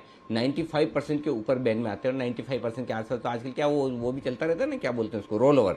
तो कई बार रोल ओवर की वजह से भी ऐसा लगता है कि आ सकते हैं लेकिन आते नहीं। तो फिर देखते हैं क्या कुछ होता है। ये है आपके लिए इस वक्त पूरा का पूरा एक्शन इस वक्त आता हुआ आपके लिए। आइए बढ़ते आगे, कुछ और स्टॉक्स हैं जहां पर एक्शन भरपूर होता हुआ दिख रहा है और वो आपके सामने रख दिए जाए। उसके पहले अच्छा, महिंद्रा लाइफ स्पेस के आपके रिजल्ट भी आ गए। आय 14 करोड़ से बढ़कर 148 करोड़ आई, ठीक है, वेरी गुड। इसका मतलब पिछले क्वार्टर में तो आई नहीं होगी ना, पिछले साल तो बिकी नहीं है कोई भी प्रॉपर्टी वगैरह। ओके, कामकाजी मुनाफा घाटा था 20 करोड़ से बढ़कर 24 करोड़ आया, यानी कि घाटा ही बढ़ा है। ओके, लेकिन बोनस की वजह से स्टॉक तेज दौड़ लगा रहा है, 1 पर 2 शेयरों का बोनस। ये है महिंद्रा लाइफ। महिंद्रा लाइफ मेरे ख्याल से सचिन जी की भी रिकमेंडेशन लिस्ट में था। सचिन जी, आपने भी एसपीएल मिड कैप स्टॉक्स में रिकमेंड किया था, क्या है आपकी राय अब इस पर? अनिल जी, हमने रिकमेंड किया है महिंद्रा हॉलीडेज को, MHRIL। तो मुझे लग रहा है यहाँ पर भी एक अच्छा इम्पैक्ट आना चाहिए। जिस तरीके से इसका स्ट्रक्चर है, हमने इसे पोजिशनल के लिहाज से रिकमेंड किया है। टारगेट ऑन दी अपसाइड हमने जो रिकमेंड किया है वो लगभग अराउंड 385 के आसपास है, एंड लगभग इसी लेवल के आसपास हमने रिकमेंड किया है 312 के लेवल्स के।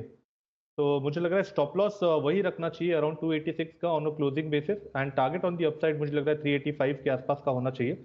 जिस तरीके से स्ट्रक्चर है अभी भी वो वैलिड ही है, तो डेफिनेटली यहाँ पर खरीदारी करने के मौके ढूंढें। ओके, तो खरीदारी करने के मौके आपके लिए बनेंगे। बैन में जो 2 स्टॉक आने की तैयारी में, उसके बारे में आशु सर भी कुछ कहना चाहते हैं। जी आशु सर, बताएं। अनिल जी, आजकल ये कुछ स्टॉक्स के साथ बल्कि उल्टा हो रहा है। जो बैन में आ रहे हैं ना, बहुत अच्छी स्ट्रेंथ है। अब सेल अनिल जी बैन में चल रहा है, अब बैन में बढ़ रहा है, मतलब उससे जो अनिल जी मतलब होता है ना, कम मार्जिन पे ज्यादा काम करने का जो डेरिवेटिव हमारे को एक ऑप्शन देता है, वो नहीं हो सकता। तो जो डिलीवरी उठाता है वो सीरियस प्लेयर है।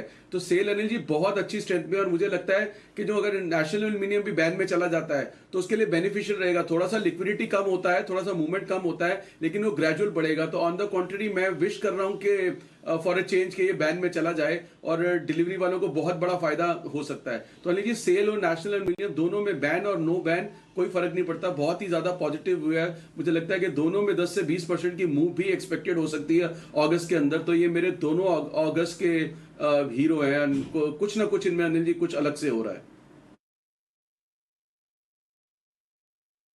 बिल्कुल, तो नजर रखेंगे सेल और नाल्को दोनों ही आपको बढ़िया एक्शन में आते हुए दिख सकते हैं। पर इस बीच नतीजों का है इंतजार। मारुति यूजुअली मार्केट आवर्स में आ जाते हैं, अब तक आ जाने चाहिए थे, बट एक बार चलते हैं वरुण के पास और जानते हैं क्या है बाजार का अनुमान मारुति से इस बार। वरुण, बताइए किस तरह की रही है Q1 की परफॉर्मेंस, क्या अनुमान लगा रहा है बाजार?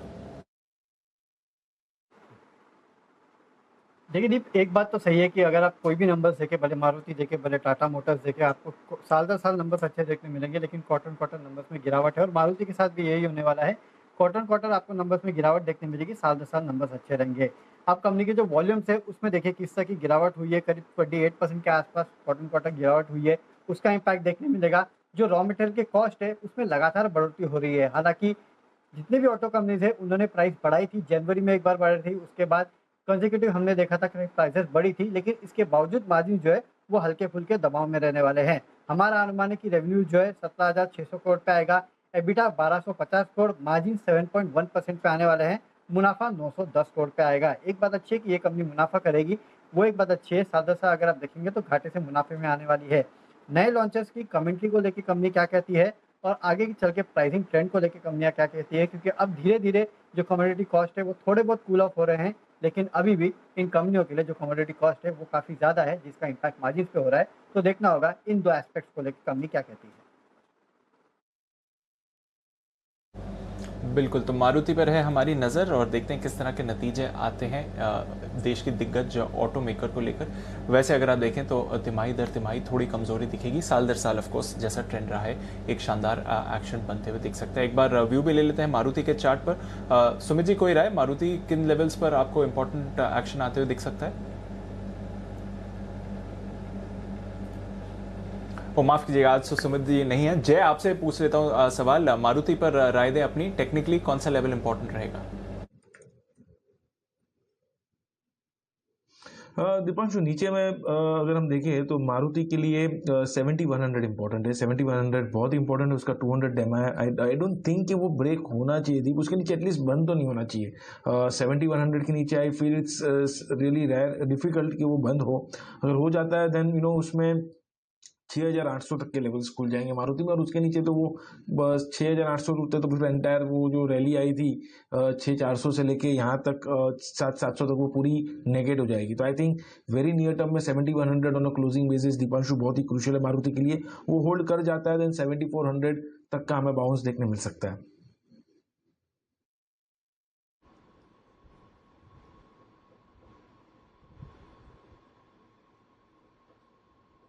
ओके, तो ये है आपके लिए मारुति पर राय। वित्त मंत्री की आज शाम 4 बजे प्रेस कॉन्फ्रेंस होने वाली है। जो आज कैबिनेट की बैठक है, उस कैबिनेट की बैठक में जो कुछ भी फैसले हुए उस पर वित्त मंत्री जी आज प्रेस कॉन्फ्रेंस करेगी। तो अलग से फाइनेंस मिनिस्ट्री वाली प्रेस कॉन्फ्रेंस नहीं है।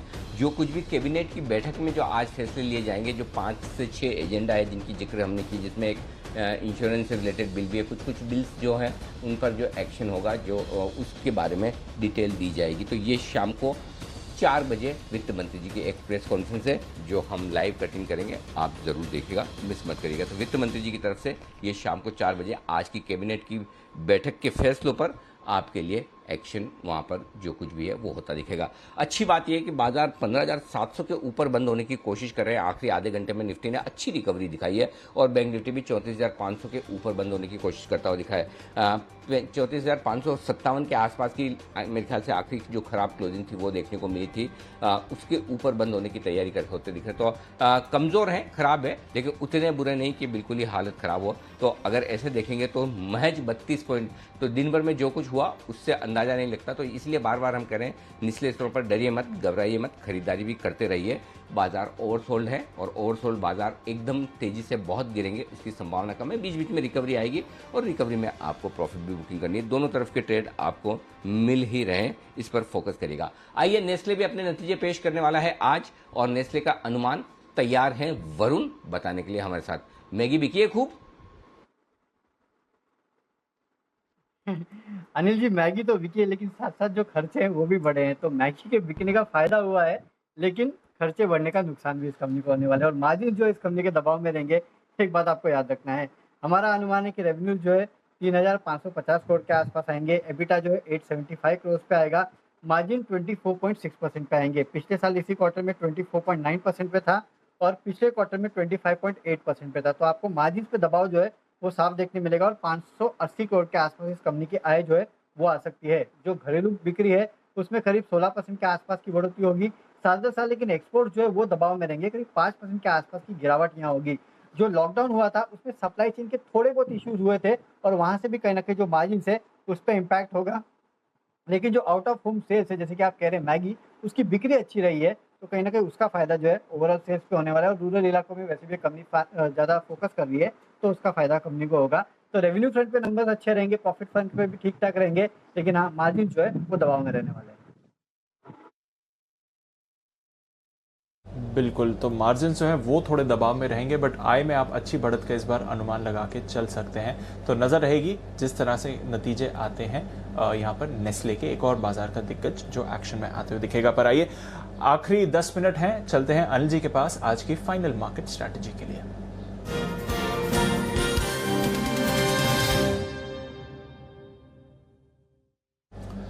अनिल जी, ग्लोबल मार्केट्स का मूड माहौल वैसा ही है सर जब हमने लास्ट स्ट्रैटेजी ली थी। डाउ फ्यूचर्स एकदम सपाट ट्रेड करते हुए दिख रहे हैं, थोड़ा कॉशियस ऑलरेडी बाजार हो चुके हैं आज शाम की फेड पॉलिसी के पहले।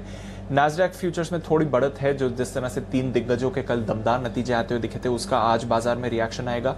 यूरोप के बाजारों में भी तेजी का माहौल है, कच्चा तेल भी $75 पर आ गया है, गोल्ड भी थोड़ी स्ट्रेंथ इस समय दिखा रहा है। बताएं सर, क्या करके जाना चाहिए?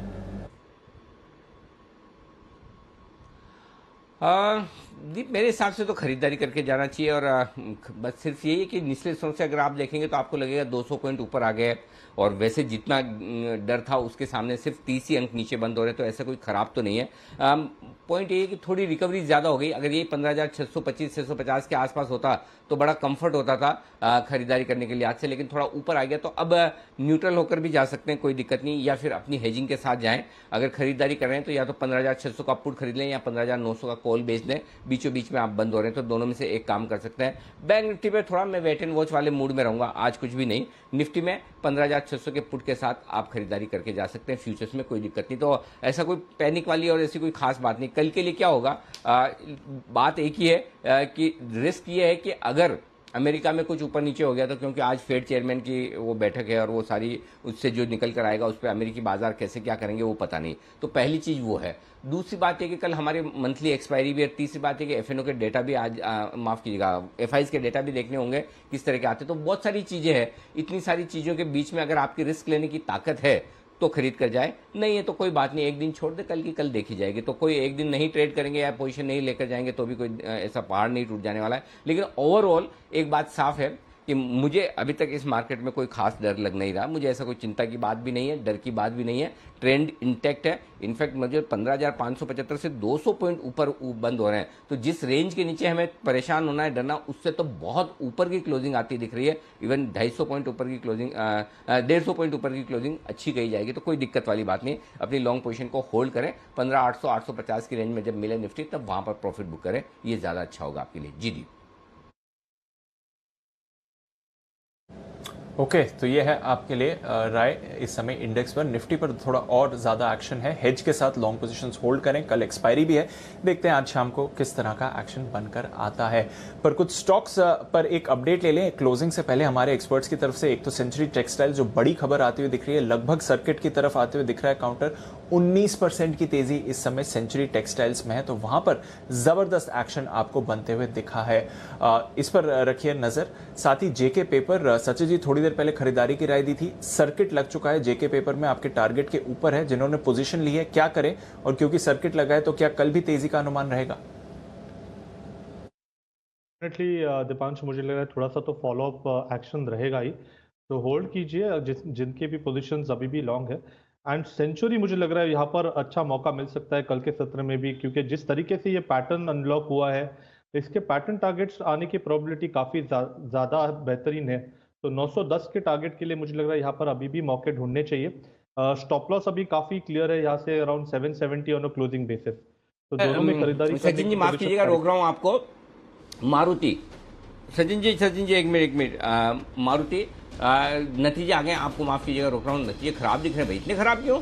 910 करोड़ का मुनाफे का अनुमान था, आया 440 करोड़, ये तो कम है, काफी कम है 910 करोड़ के सामने। अच्छा चलो डिटेल में देखते हैं आय वगैरह कैसी क्या है, कामकाजी मुनाफा क्या है, लेकिन नंबर्स तो खराब है, इसमें कोई डाउट नहीं। जो पहली नज़र में नंबर्स दिख रहे हैं मारुति के वो तो बड़े खराब है। इतना मुनाफा जितना सोचे थे उससे आधा ही आया है, ये तो बहुत ही खराब है भाई।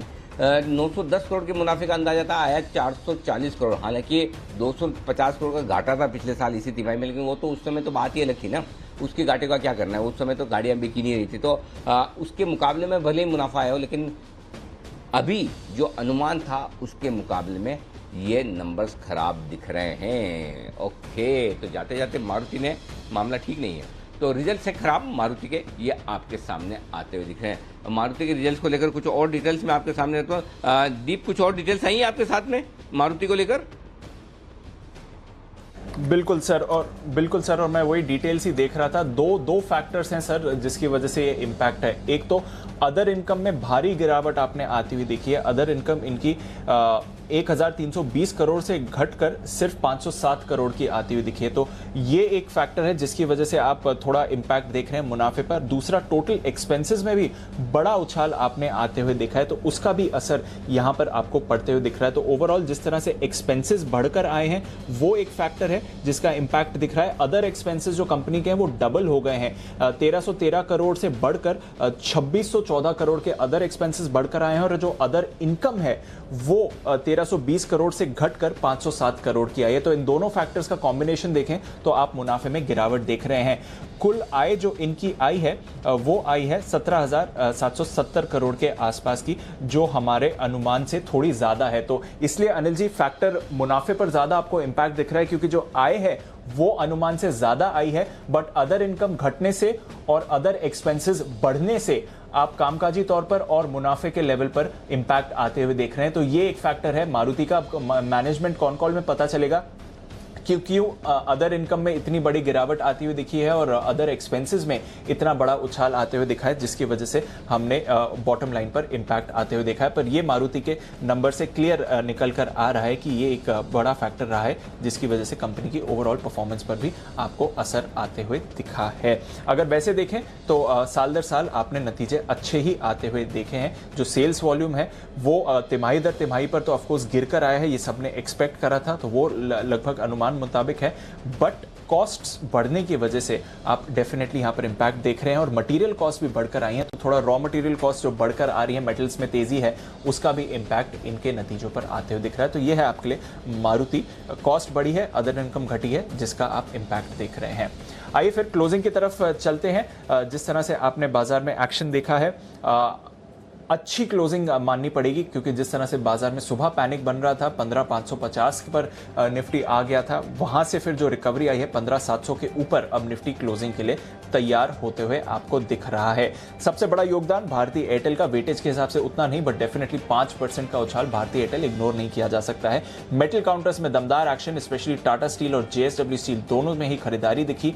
इन्फी, टीसीएस, एचयूएल, आईटीसी, इन्होंने भी बाजार को सहारा दिया है और आईसीआईसीआई बैंक और इंडसइंड बैंक यहां पर आपको खरीदारी आती हुई दिखी है, जिसकी वजह से निफ्टी निचले स्तरों से अच्छी रिकवरी दिखा रहा था। डॉक्टर रेड्डीज कल की 11% की गिरावट के बाद आज फिर से 2.5% नीचे, कोटक बैंक पर 2.5% की कमजोरी, टाटा मोटर्स पर आपको दबाव आते हुए दिख रहा है और अब तो मारुति के भी कमजोर नतीजे आए हैं, तो यहां से नेगेटिविटी बन रही है। रिलायंस इंडस्ट्रीज भी 1% नीचे था।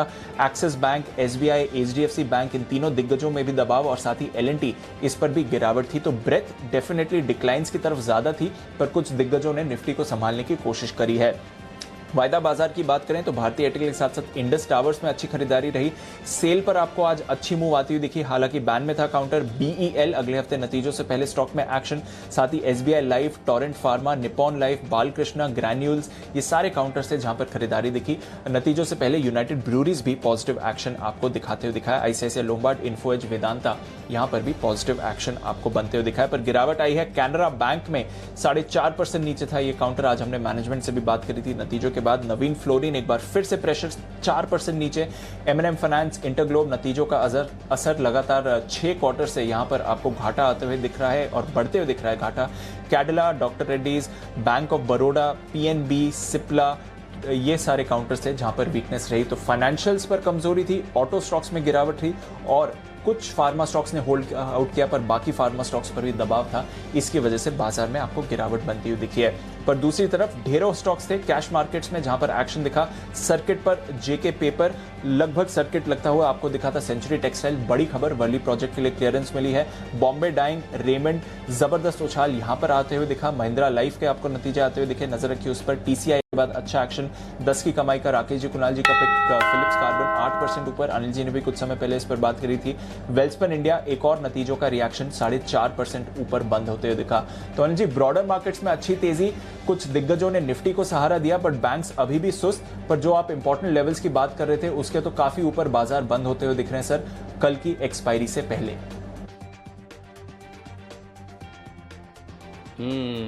तो दीप ऐसा ठीक है, कोई समस्या नहीं है। मतलब अगर आपने सुबह 9:15 पे मार्केट देखा और सीधा 3:30 पे देखा, तो ऐसा कोई बीच में स्ट्रेस, मतलब जिनको बीच में देखा उन्हीं को स्ट्रेस है, बाकी तो 9:15 और 3:30 वालों को तो कोई दिक्कत नहीं। कहाँ खुला, अच्छा यहाँ, कहाँ बंद हुआ, अच्छा यहाँ, तो 32 मिनट ठीक है।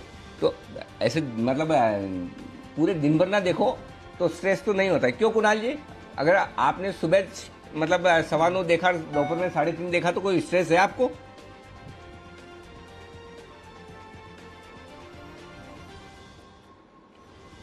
ओके अच्छा, कुणाल जी का ऑडियो कट है, तो बंसल जी कुणाल जी के बिहाफ पे आपको जवाब देना। आप अपने विचार भी रख सकते हैं या अपने विचारों को कुणाल जी का नाम देकर भी बता सकते हैं।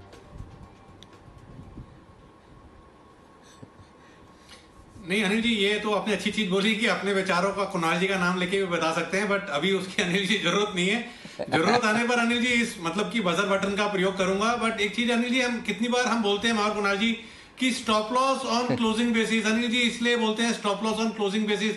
आज के लो से अनिल जी कितनी अच्छी रिकवरी हुई है। पैनिक में कितने स्टॉक तो वैसे ही गिर गए थे और कितने स्टॉक्स में देखिए मतलब कि अच्छी रिकवरी हुई है। भारती को हम कहां से अनिल जी रिकमेंड करते आ रहे हैं, 570 पे आ गया है और अब ये 575 के लेवल्स को तोड़ेगा तो 600 के लेवल्स भी क्रैक होंगे।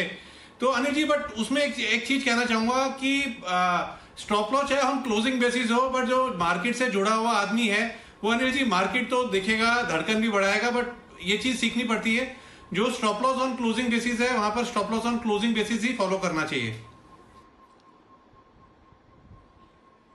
बिल्कुल। और बंसल जी ने तो हमेशा शास्त्रों में लिखा ही है स्टॉप लॉस के साथ कभी कोई छेड़छाड़ नहीं। बंसल जी का गुरु मंत्र है। तो अगर क्लोजिंग बेसिस पर बोला स्टॉप लॉस तो क्लोजिंग बेसिस पर ही लगाना है। जिसने क्लोजिंग बेसिस पर लगाया वो तो बच गया। इंट्राडे वालों को देखिए अपने रिस्क अपने रिवॉर्ड है, सब वो वाली बात है कि इंट्राडे में तो भाई आप जो भी करें डिसिप्लिन के साथ करें, डे ट्रेड करें, पोजिशनल ट्रेड करें, जैसा भी करें डिसिप्लिन के साथ करें, ये ज्यादा ठीक है।